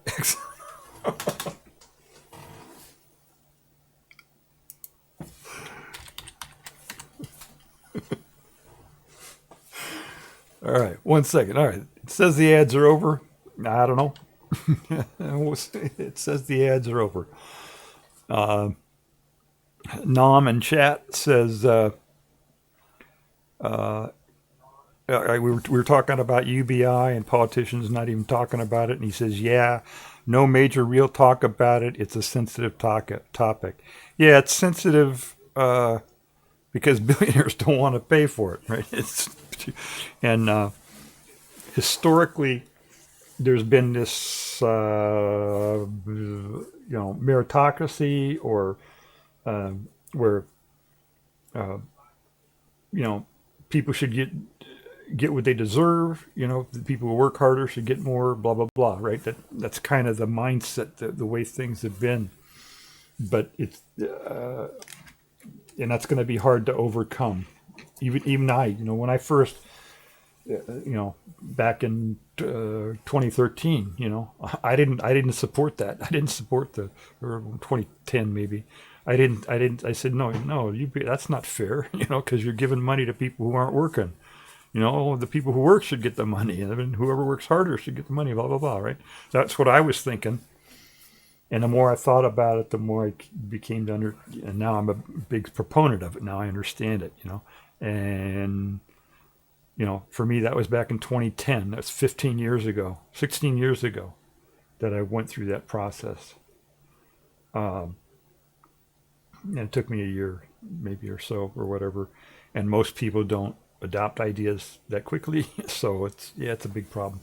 A lot of people are that's kind of that's the nutshell, right, of the political part of it, or what people think about it. Yeah, we got Nam says he got an ad for ExxonMobil, which is really funny, because I've been dissing big oil, and the Arabs and all this kind of stuff, so it's kind of funny.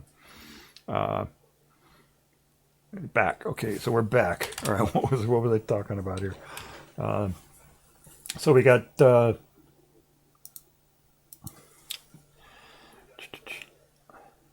So Sam Altman did a town hall.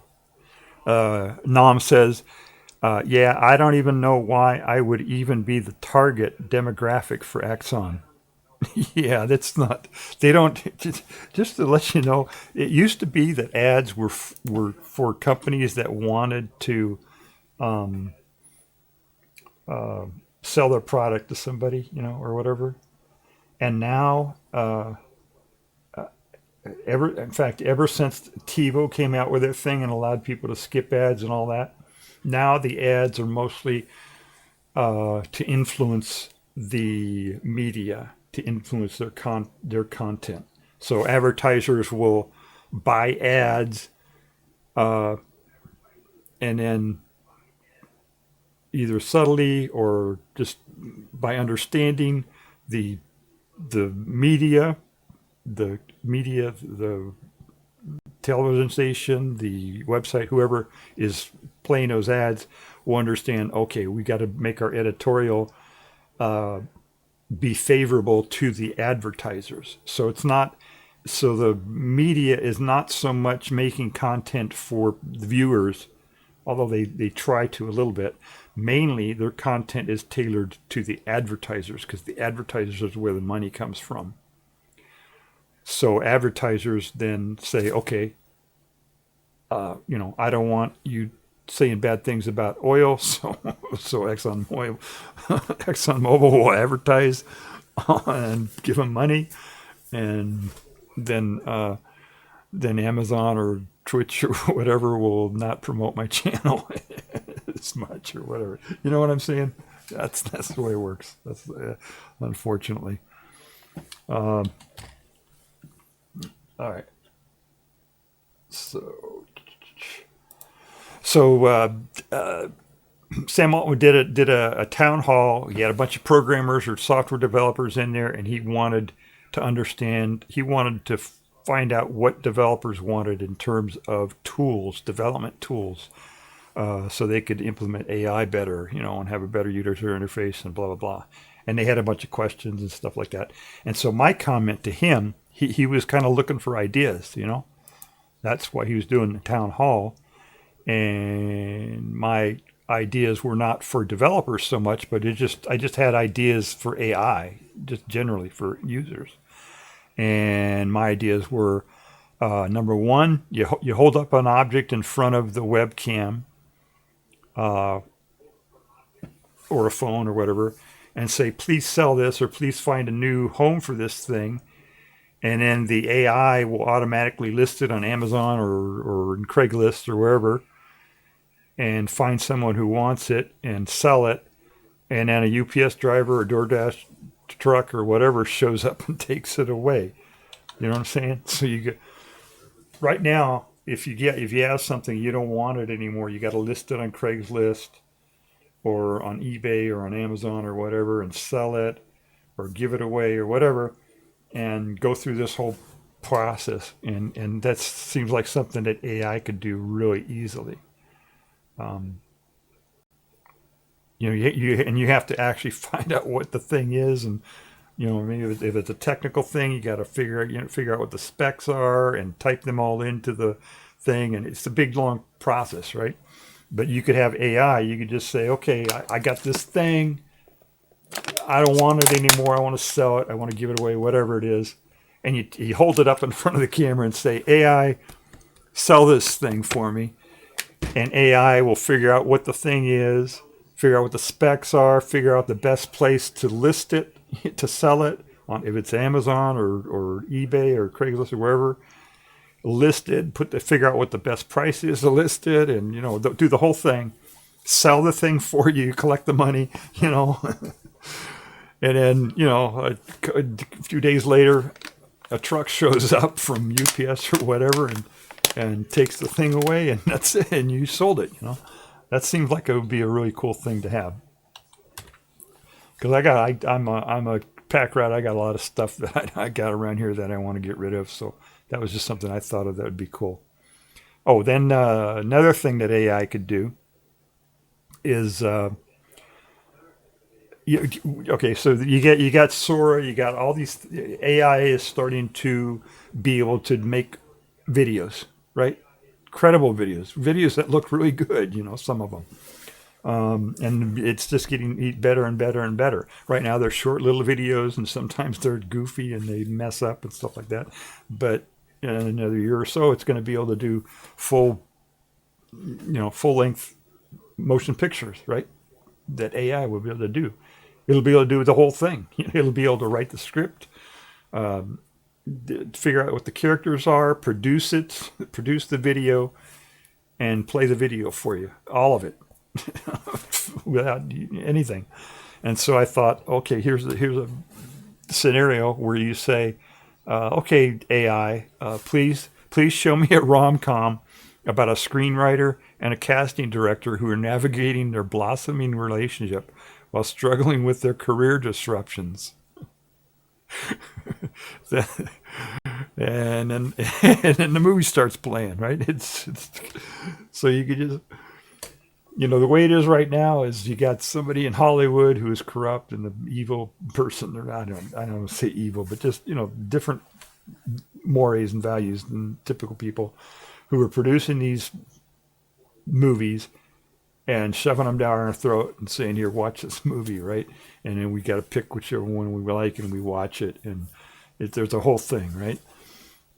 Going forward, that's not, not going to be that way. 5 years from now, well, there's going to be pushback from them, and they're going to sabotage this whole adoption process. So I don't know how that's going to play out. But at some point, it's going to be the user and the AI, and the user gets home from work and says, God, I'm in a shitty mood.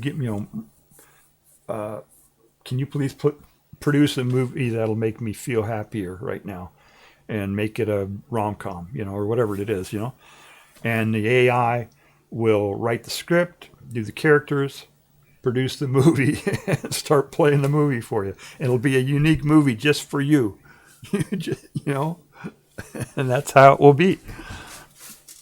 So it's Brave New World, It's a different thing, and of course Hollywood isn't gonna like that. They're not gonna. They don't want that. It's gonna put them out of it. So that you talk about people losing their jobs. Hollywood's gonna lose their jobs. They got a big microphone, so you're gonna hear a lot of stuff about AI slop, right, from Hollywood now. Hollywood is gonna be complaining about it. And right now they're scrambling to try to figure out some sort of business model where they can adopt that, set it up so that they can use the AI in some way that they can skim off some of the money from it. But eventually it's just going to be AI and the user, and that's it. And AI is going to be, the user will talk to it almost like it's a person and say, hey, AI, make me a movie. Make me a movie about this or that or whatever. And so, and the AI will know the users, how the user's feeling and what their whole history is and what they like, what they don't like, and Brave New World, right? and then another application I thought for AI, which I thought would be kind of cool, is you ask the AI, you say, for example, I need a flower pot. Please show me a few that I'd like, and it shows some pictures of different flower pots that the AI thinks that you would like based on your interests and all that. And you pick one, and then it prints it out. It prints it out on a 3D printer, and then there you got your flower pot, right? Almost like a Star Trek replicator type thing, right?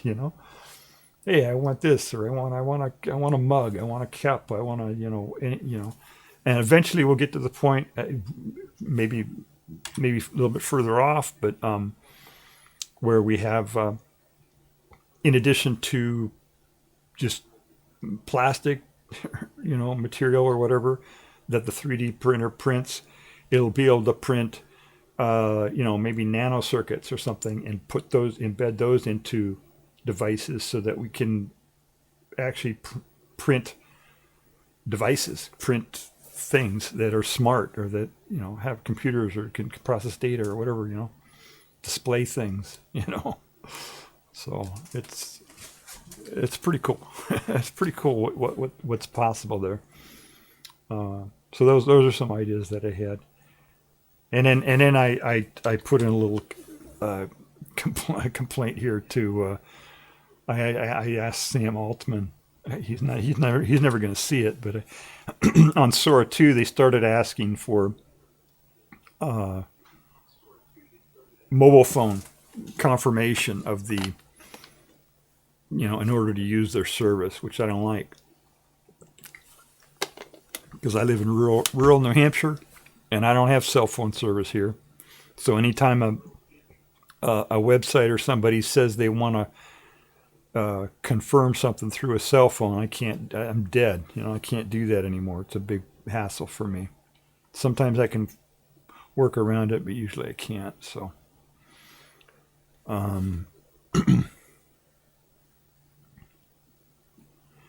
oh, and then I made a comment on the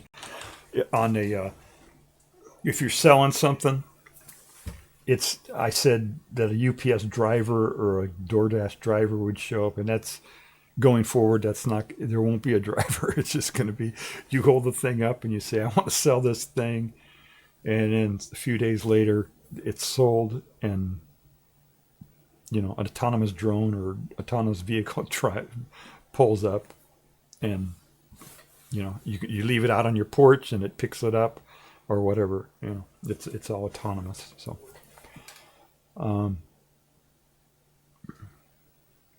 this was kind of an interesting thing. They a comment that Sam Altman made in his town hall was that we're seeing the end of scarcity, right? Everything is going to be available except for things that are made scarce specifically through policy, like housing, things like that, where governments make policies that make things scarce. But other than that, things will not be scarce. And he said that the only thing that we can't make scarce is eyeballs, people, attention. They call it an attention economy, or he said human attention is the only last remaining commodity, or last scarce thing. And in my comment to him, back to that, was that going forward, oh no, wait a second. Whoops, sorry about that. I said Sam saying human attention is a remaining commodity. I just hit different. I said we're moving from scarcity of code to scarcity of eyeballs. Mine officially blown. That was somebody else made a comment, and then I said that as people become more used to AI and AI becomes sentient, even eyeballs will no longer be scarce. Humans will be less inclined to differentiate between AI and human intelligence in that way, and will welcome either as an audience. So we got an ad coming up here, but going forward, you won't even have scarcity of eyeballs, of people watching content, because AI will watch content and people will produce content that AI will consume, which is totally weird. Oh shit, we got a raid here. Oh, we got an ad coming up. Sorry guys, I'll hit you with the ads coming on here. Thank you for the raid, E-Room. Oh my goodness. We got an ad's going to start any second here. Sorry about that. We'll catch you on the other side of the ad. Sorry about that. I'm talking about a bunch of geeky stuff here. Ads, sorry. We'll a few minutes here. Just hang on just a second, and I'll catch up to chat and everything after the ads here. Let me start reading them here.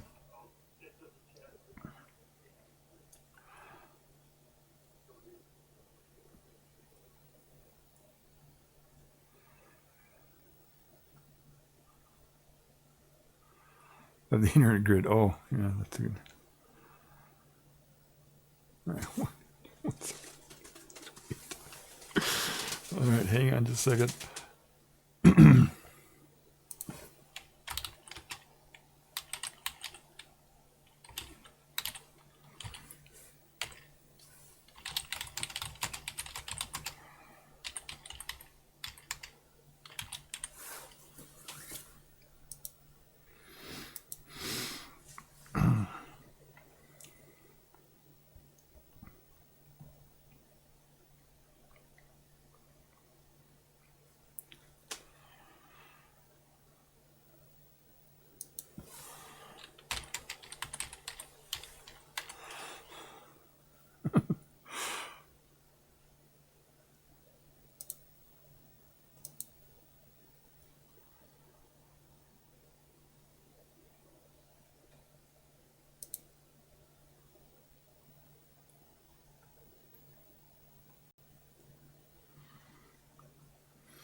Okay, Twitch says that the ads are all done.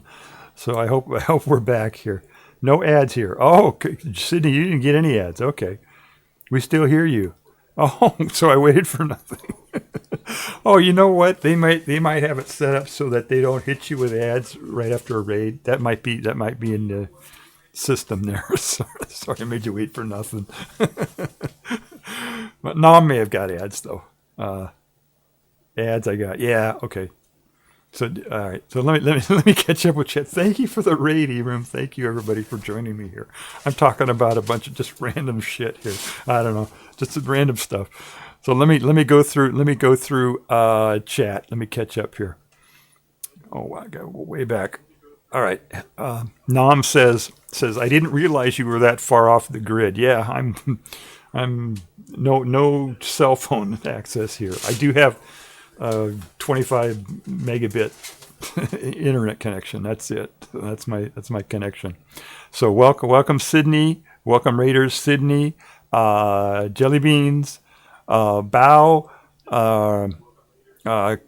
Kernig. Oh god, my goodness. Keenery. I'm sorry, I don't know how to pronounce your name. We've got all kinds of emotes. Thank you for the emotes, everybody. Yo, Kamikaze, long time no see. Kamikaze saying hi to all his friends. We got raid emotes. How's it going? Everybody's saying hi to everybody. Hi, Erum. Erum says hi. Bang. I don't know what that is.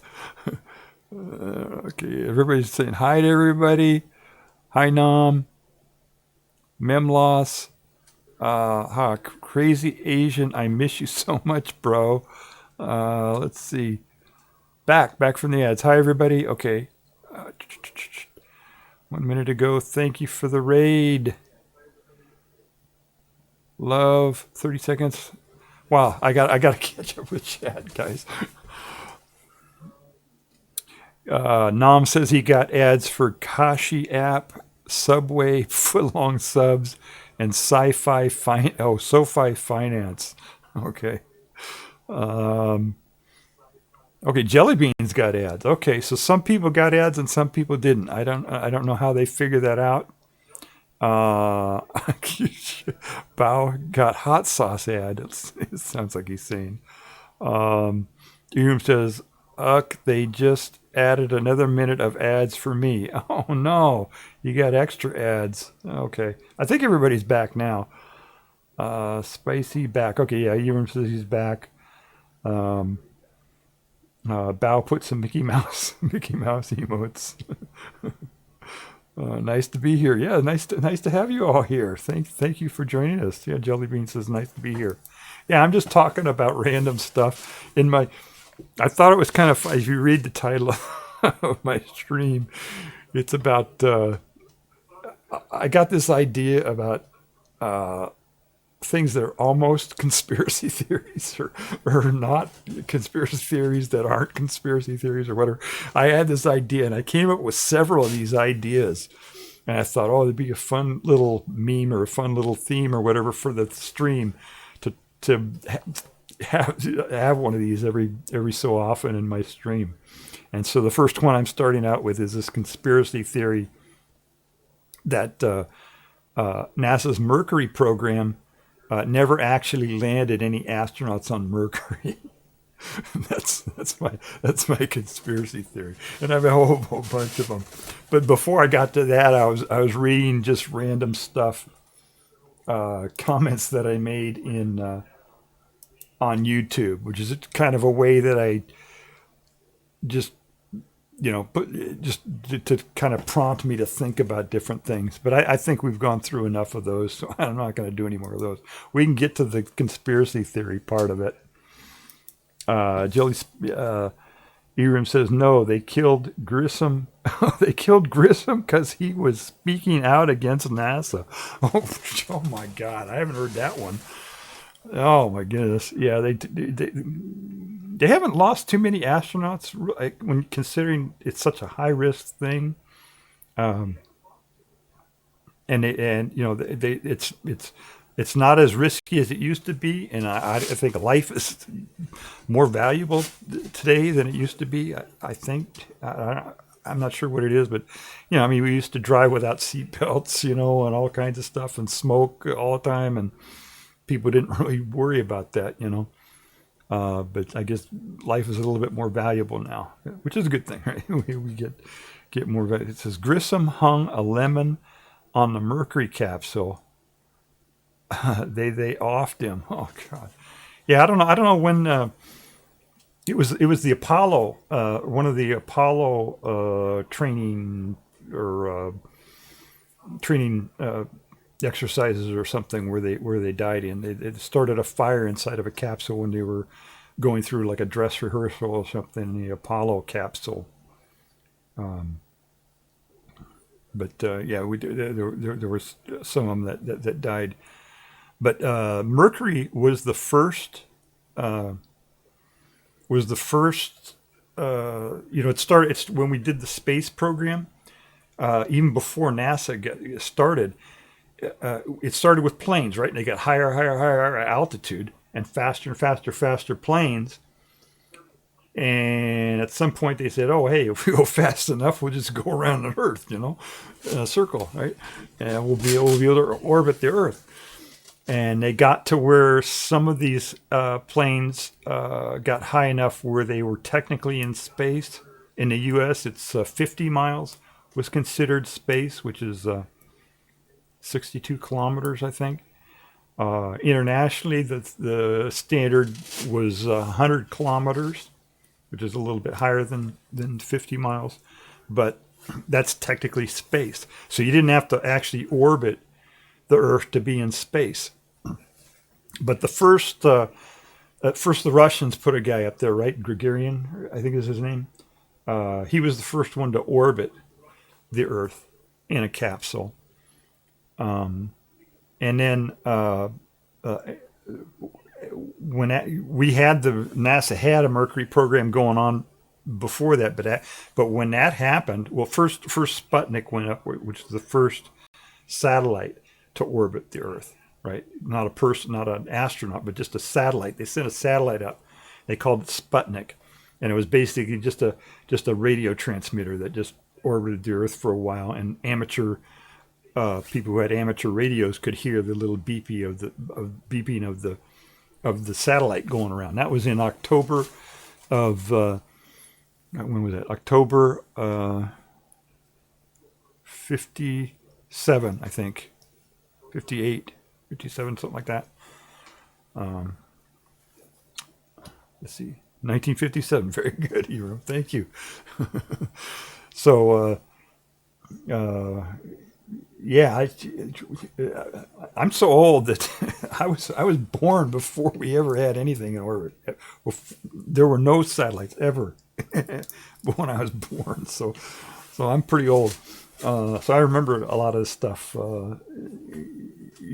When that happened, the whole country kind of said, "Oh man, we gotta catch up to the Russians." Cold War, all that kind of stuff, and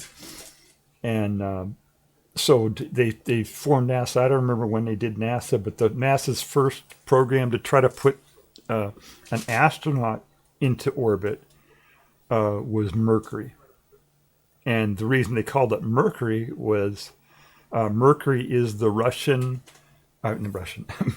Mercury is the Roman god of speed, of quick, fast, right?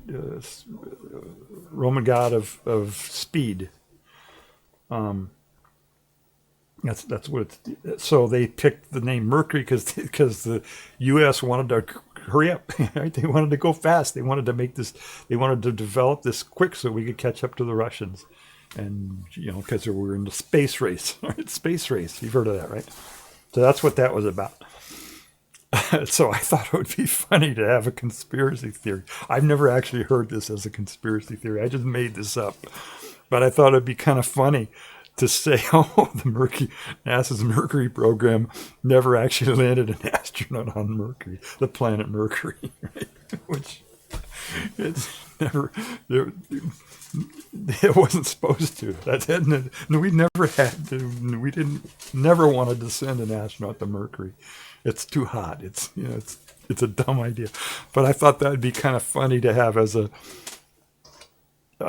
almost conspiracy theory or whatever, to say that they never actually landed, which is true. We never, the Mercury program never landed an astronaut on Mercury. Let's see. Nam says Christmas tree shop doesn't sell real Christmas trees. Yeah. Christmas tree shop doesn't sell really real Christmas trees. Yeah, it just sells trees. And then we put stuff on them and turn them into Christmas trees, right? Yeah, it happens.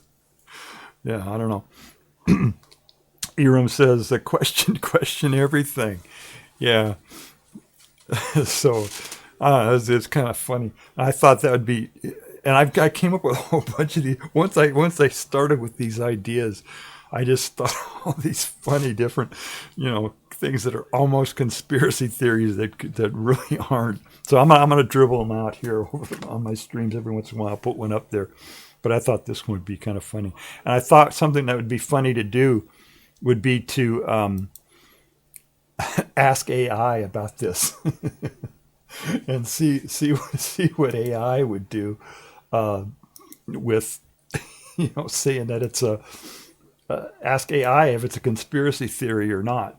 You know what I mean? And see what AI would do with it. So let me ask AI. There it is. Okay, can you see that? Okay, I think you can see that, right? You should be able to see that. Okay, yeah, you can read that. It's got my town. It doxed me. I just said hi to it, and it doxed me for where the town that I live in, which is AI's. They know too much about you. So I'll ask it. I'll say, what should I ask it here? Let's see. I'll pretend like I just heard this or something. Let's see. I heard a conspiracy theory that NASA's Mercury program never actually landed an astronaut on Mercury. Whoops. Is that true? So let's see what it says. So I'll type that in there. We'll see what Mr. AI says about this, and hopefully it'll clear it up. So let's see what it says here.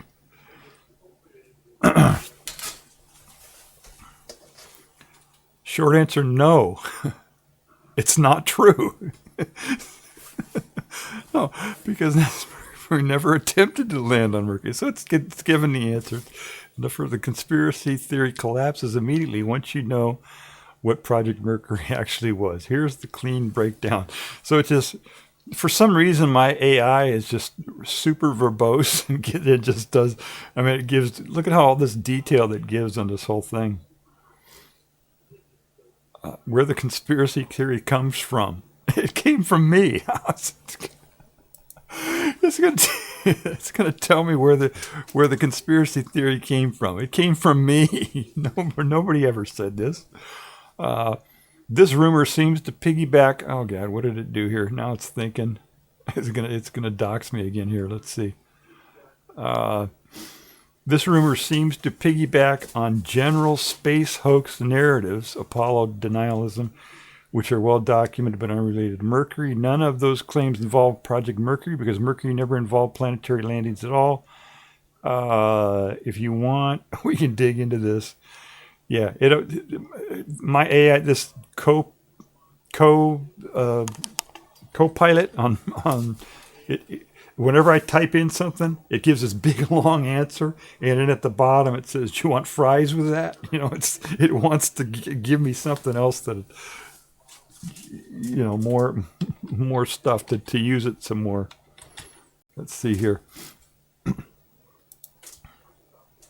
Nam says, yeah, I actually use a different email account for doing Gen AI stuff on stream to avoid the possibility of doxing. Yeah, it's yeah. I actually use a different email for every single thing that I do, but it's still, it knows where I live. It knows it doesn't. I told it my name is Art, so at least it doesn't know my real name. But it could probably figure it out, I'm sure. Where do you want to take it? No, because that NASA's Mercury program never tried to land. Blah blah blah. Oh, it gave the answer again. This is kind of weird. So.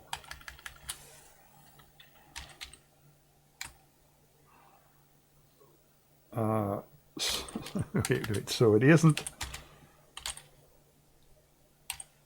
It isn't true. So they did on Mercury.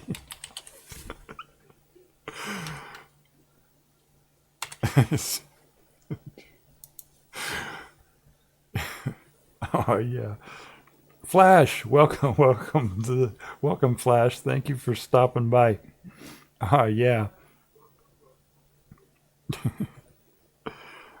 Yeah, your real name is Double Tribble. Yeah, my name is Nard. It's Double Tribble. LOL.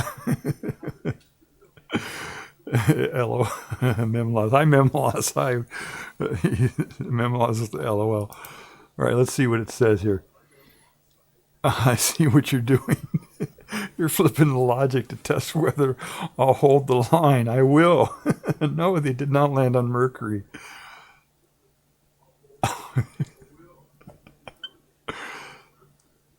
All right, so let's see. So the conspiracy theory is true, then they didn't land.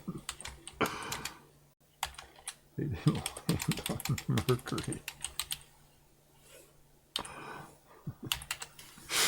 Anyway, every once in a while I do that. I play with AI just to see what it does, And I want to we'll see if it figures out that I'm joking, if I'm playing around with it. You're technically stating something true, but you're smuggling in the wrong implication. And that's the fun of this little logic, not your time. So it understands that this is just for fun. Okay, so it figured that out. That's pretty smart of it, really, when you think about it. I mean, that's really pretty smart of it to understand that I'm just joking, right? And it might, some people might, for some people, that might be a real confusion for them, right? If they didn't understand what Mercury was, if they didn't if they were real young and they, blah, blah, blah, they didn't understand, they don't understand astronomy, they don't understand that Mercury's too hot to land people on and blah, blah, blah.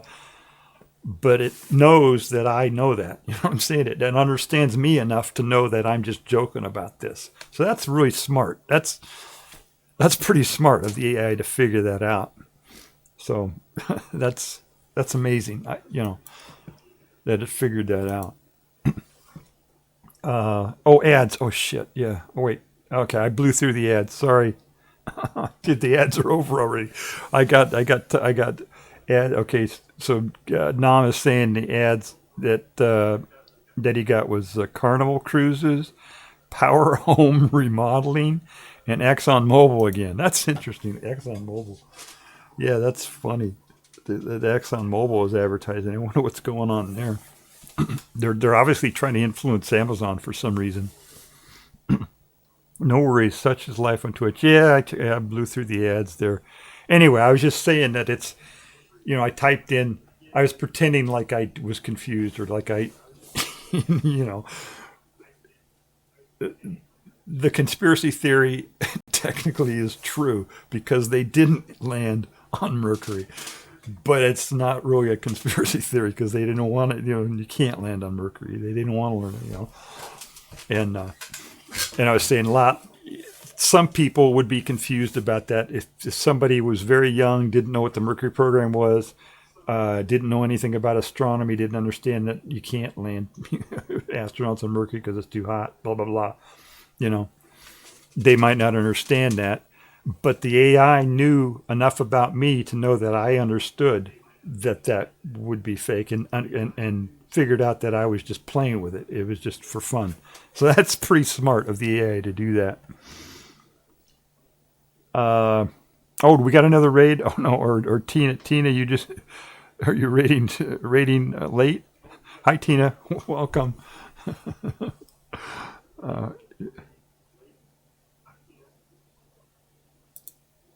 I'm not sure.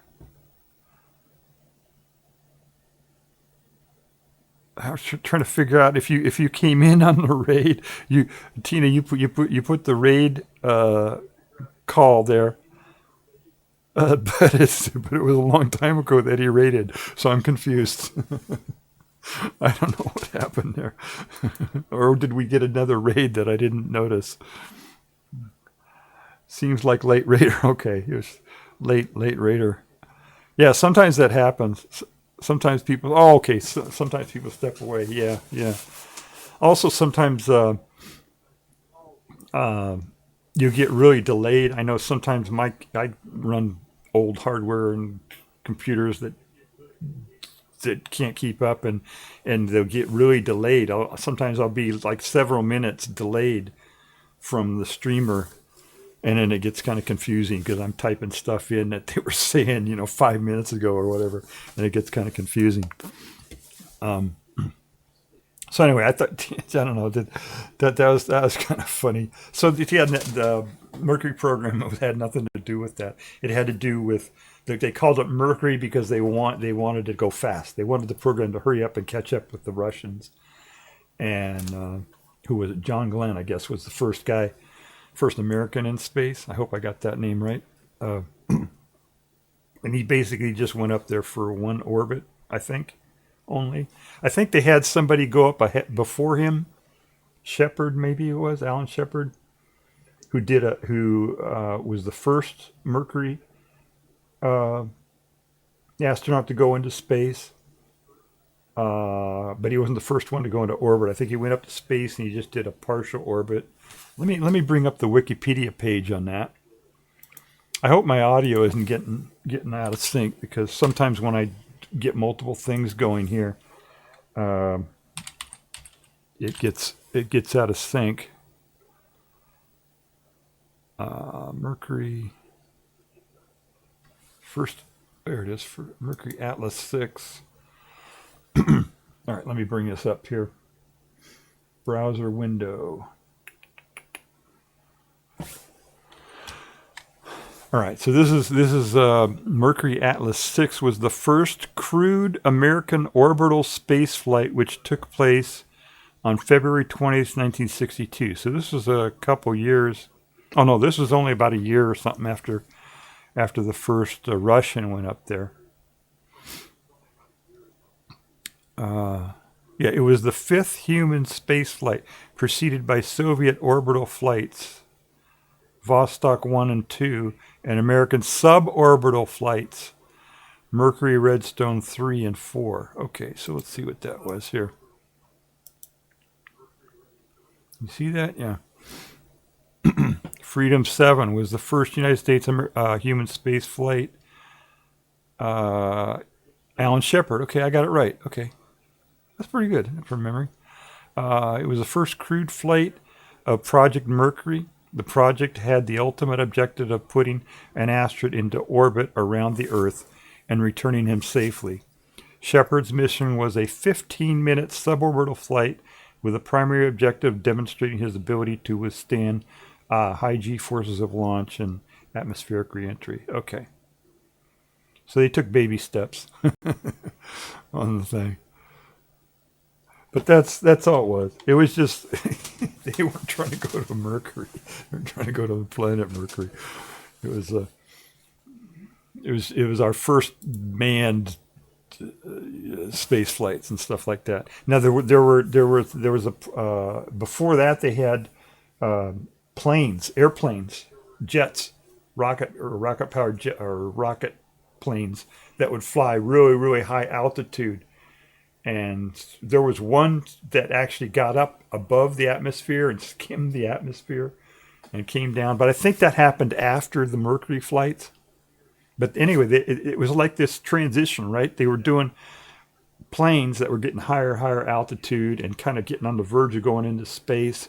And then they did the rockets that did like Mercury and put astronauts into space, but they kept doing these planes, the X planes too, and they would go up into space. So there were some astronauts. I think Alan Shepard was the first one to go into space. Let's see. It was the first crewed flight of Mercury. Shepard named. Let's see. I think Alan Shepard was the first American to go into space, but there were others who went into space on these X planes, who were, flying these X planes really high altitudes, and technically they got high enough that they would go into space. So that's kind of cool. So I know at least one person here in chat who thinks that we didn't land on the moon, who believes that conspiracy theory. I don't believe that conspiracy theory. Yeah, I think we did go to the moon. And let's see. Audio seems synced. Okay, good. Still seems fine. Okay, great. Thank you, Nam. I like the feedback. Yeah, sometimes when I run other stuff, especially like my tablet, my writing tablet, when I run that thing, it really somehow puts a load on the system, and my audio will get out of sync with my video. But yeah, some people think that they didn't go to the moon. There's a funny movie out there. I forget the name of it now. I'll look it up one of these days about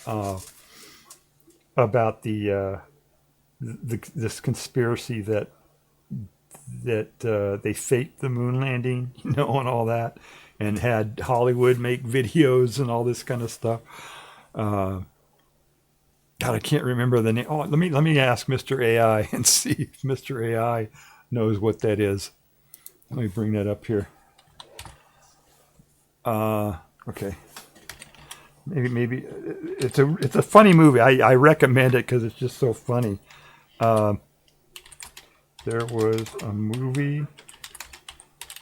Let's see, a movie comedy about faking the moon landing. Let's see if we can figure it out from that. You're thinking of a very particular little subgenre. Okay, comedies about faking the moon landing. There are a few, but one stands out as the one people usually mean. Capricorn 1. No, that's not it. That's not the one I'm thinking about. Moonwalkers, Operation Funny Thing Happened on the Way to the Moon. No. Shit. Yeah, none of those are it. So AI kind of messed up here. It's yeah, I wish I could think of the name of that thing. Does anybody know what it's one where they have very much has about cultural stuff going on. Oh, Ron Perlman was in it. That's what it is. Okay, if I tell AI that Ron Perlman was in it, it'll figure it out. Ron Perlman was in it. Let's see. It should be able to figure it out from that. Moonwalkers. CIA agent who's ordered to recruit Stanley Kubrick to fake the moon landing. Yeah, that's it. That's the name of it. Moonwalkers. All right, let me look that up here. All right, let's look this up here. Moonwalkers.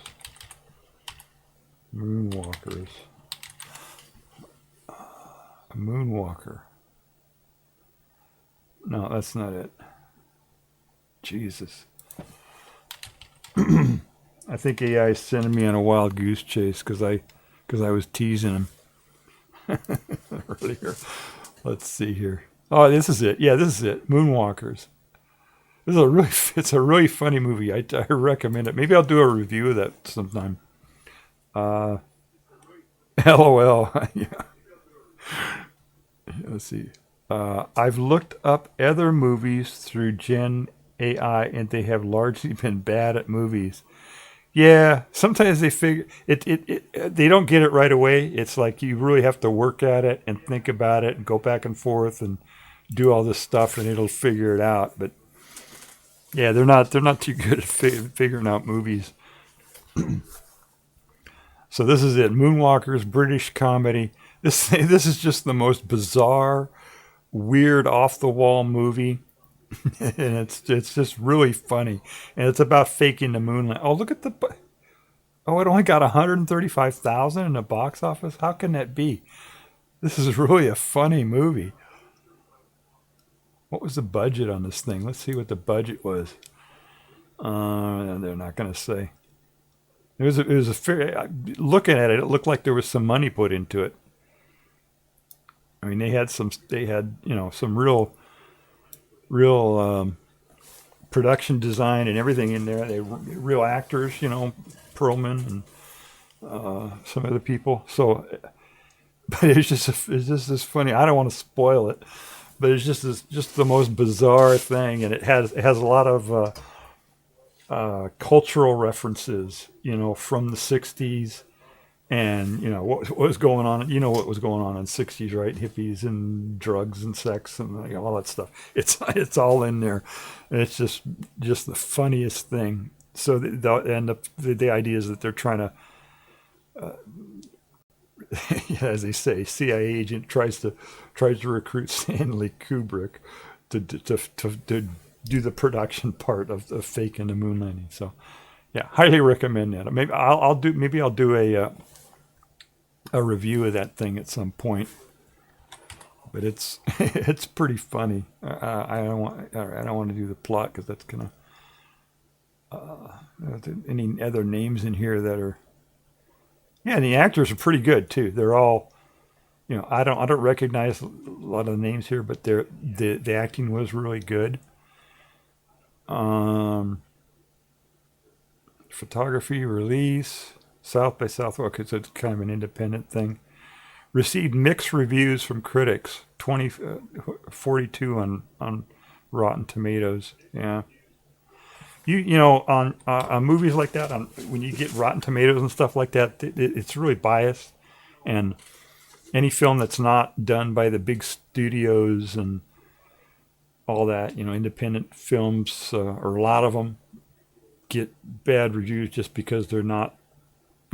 Because they went outside the system or whatever, so you can't always go by Rotten Tomatoes, what Rotten Tomatoes says for reviews. But I highly recommend that. I recommend that. It's one of those hidden gems, and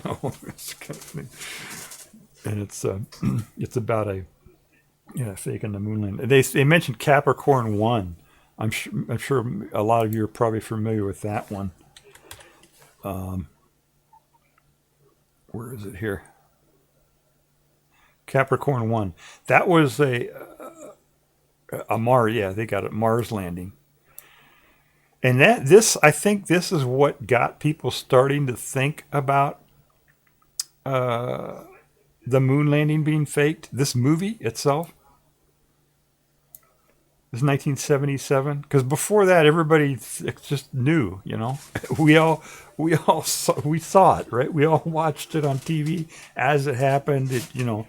And it was 1960s. There was no AI. There was no way to fake that kind of stuff. You know what I mean? You couldn't fake it like that. So everybody saw it, and everybody knew that it happened. But then this movie came out, Capricorn 1. Where they faked the landing on Mars, and it was like a big conspiracy thing, right? And then I think that's what got people thinking, oh, maybe the moon landing was fake. And I think that's where that whole thing came from. The idea of people thinking that the moon landing was faked was from that Capricorn 1 movie. That movie, by the way, had O.J. Simpson in it, before he turned into a murderer. So that's kind of interesting if you want to see a movie with O.J. Simpson in it. Anyway. Let's see if they named any other ones. Oh, funny thing happened on the way to the moon. Okay, not a comedy intentionally, but often cited as one because of its absurd claims. It's actually a conspiracy theory pseudo-documentary, but many viewers treat it as an unintentional satire. Oh, wow. Okay. I don't know about that. See this one here, funny thing happened on the way to the moon. All right. Operation Avalanche. I never heard of that one. Oh, mockumentary thriller, but comedic beats. Premise: CIA agents infiltrate NASA and end up faking Apollo footage. All right. I don't know. So anyway, so I'm gonna do that. I'm gonna try to every once in a while. You'll see in my title, conspiracy theory number whatever. And I'll put some absurd conspiracy theory in there so you can watch out for that. But it's starting to get pretty cold here, right? It's under 9 degrees. It's 8.9 degrees here now, 8.9 degrees C in this room. And it's minus 16 outside, so it's starting to cool off. So I think I'm going to have to wrap it up here. Let me see if I can find somebody to raid here.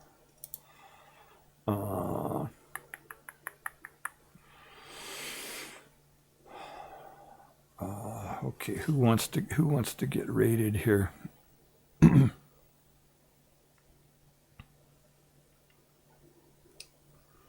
See, I always want to raid down. Oh, Walking Stick Library's out there.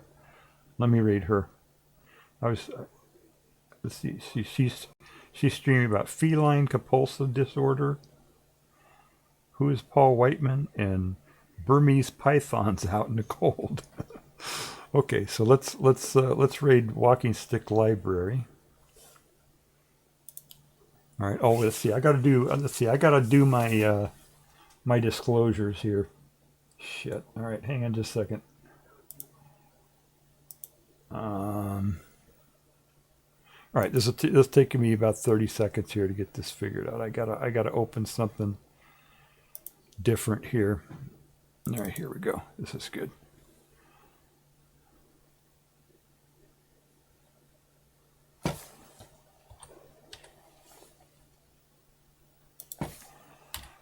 There you go. Can you see that? Okay. This is not the right title or anything. This is different, but this is all the disclosure. This is a different date. It's the 5th. Okay, so this is, and that's not right either. So here are my credits for the stream. Everybody can see that. Can you see that? I think all I did was Wikipedia, but and then I got my music. So there are my credits. Okay, it's official. I did it. I did what I was supposed to do there. All right, I'm gonna play the music now. Oh, let me shout everybody out here that I need to shout out. I think everybody knows. Thank you, eRoom, for rating. Give eRoom a shout out.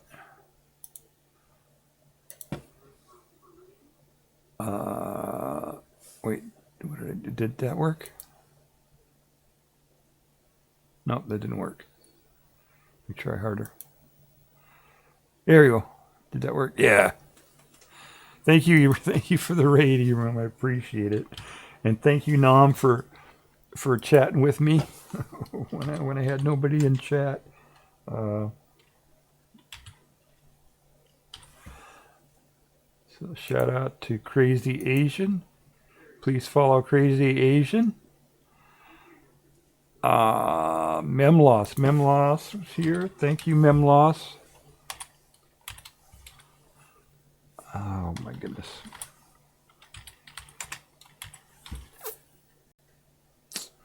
Thank you, Memloss. Shout out to Memloss. Everybody follow Memloss if you're not following already. I'm gonna miss somebody, but Sydney was in here earlier. Sydney, aka Coco, does IRL streams and a lot of other cool stuff. Let's see, we did Crazy Asian, we did E-Room. Let's see. Bao, I think Bao streams. Shout out to Bao. Give Bao and Jelly Beans.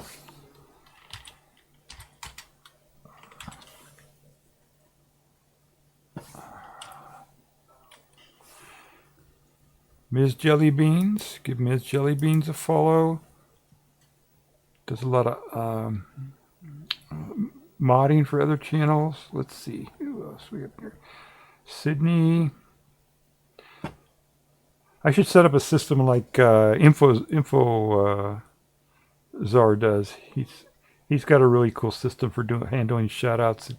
Got it all automated and everything. Kinner Key. I don't know if you stream or not. I forget. Sorry. Give you a shout out just in case.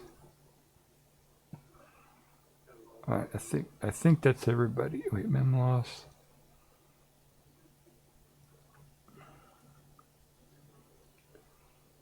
I think I got everybody shouted out here. Who is here? Jelly Beans, Crazy Asian. I gotta scan chat to find out everybody who's here. Oh, Flash.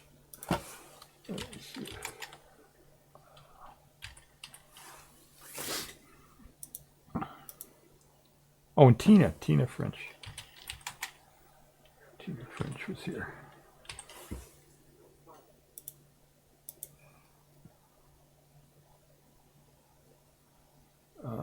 Let's see. God, I think that's everybody. I hope I didn't miss anybody. I'm sorry if I missed you. If I missed anybody. All right. I think that's it. All right. Let's do a raid here. Let's see. Our raid.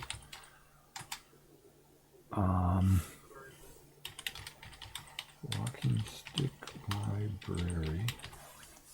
Let's see if that works. Raid has been created. There we go. Okay. Bye, everybody. Thank you for stopping by. Take care, everybody. Oh, it's going to go fast here. There we go. All right. I don't know how long it's going to take for it to raid. Thank you for stopping by, everybody. Please join us on the raid.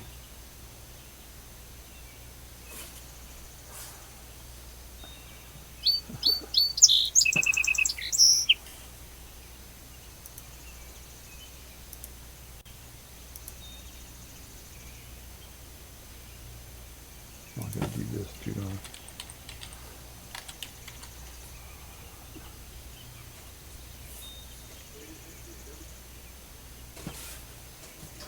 Alright. We gotta wait for the squirrels. Oh wait, I can just go right away here. We don't have to wait. I'm just gonna click raid now. Here we go, everybody. Bye.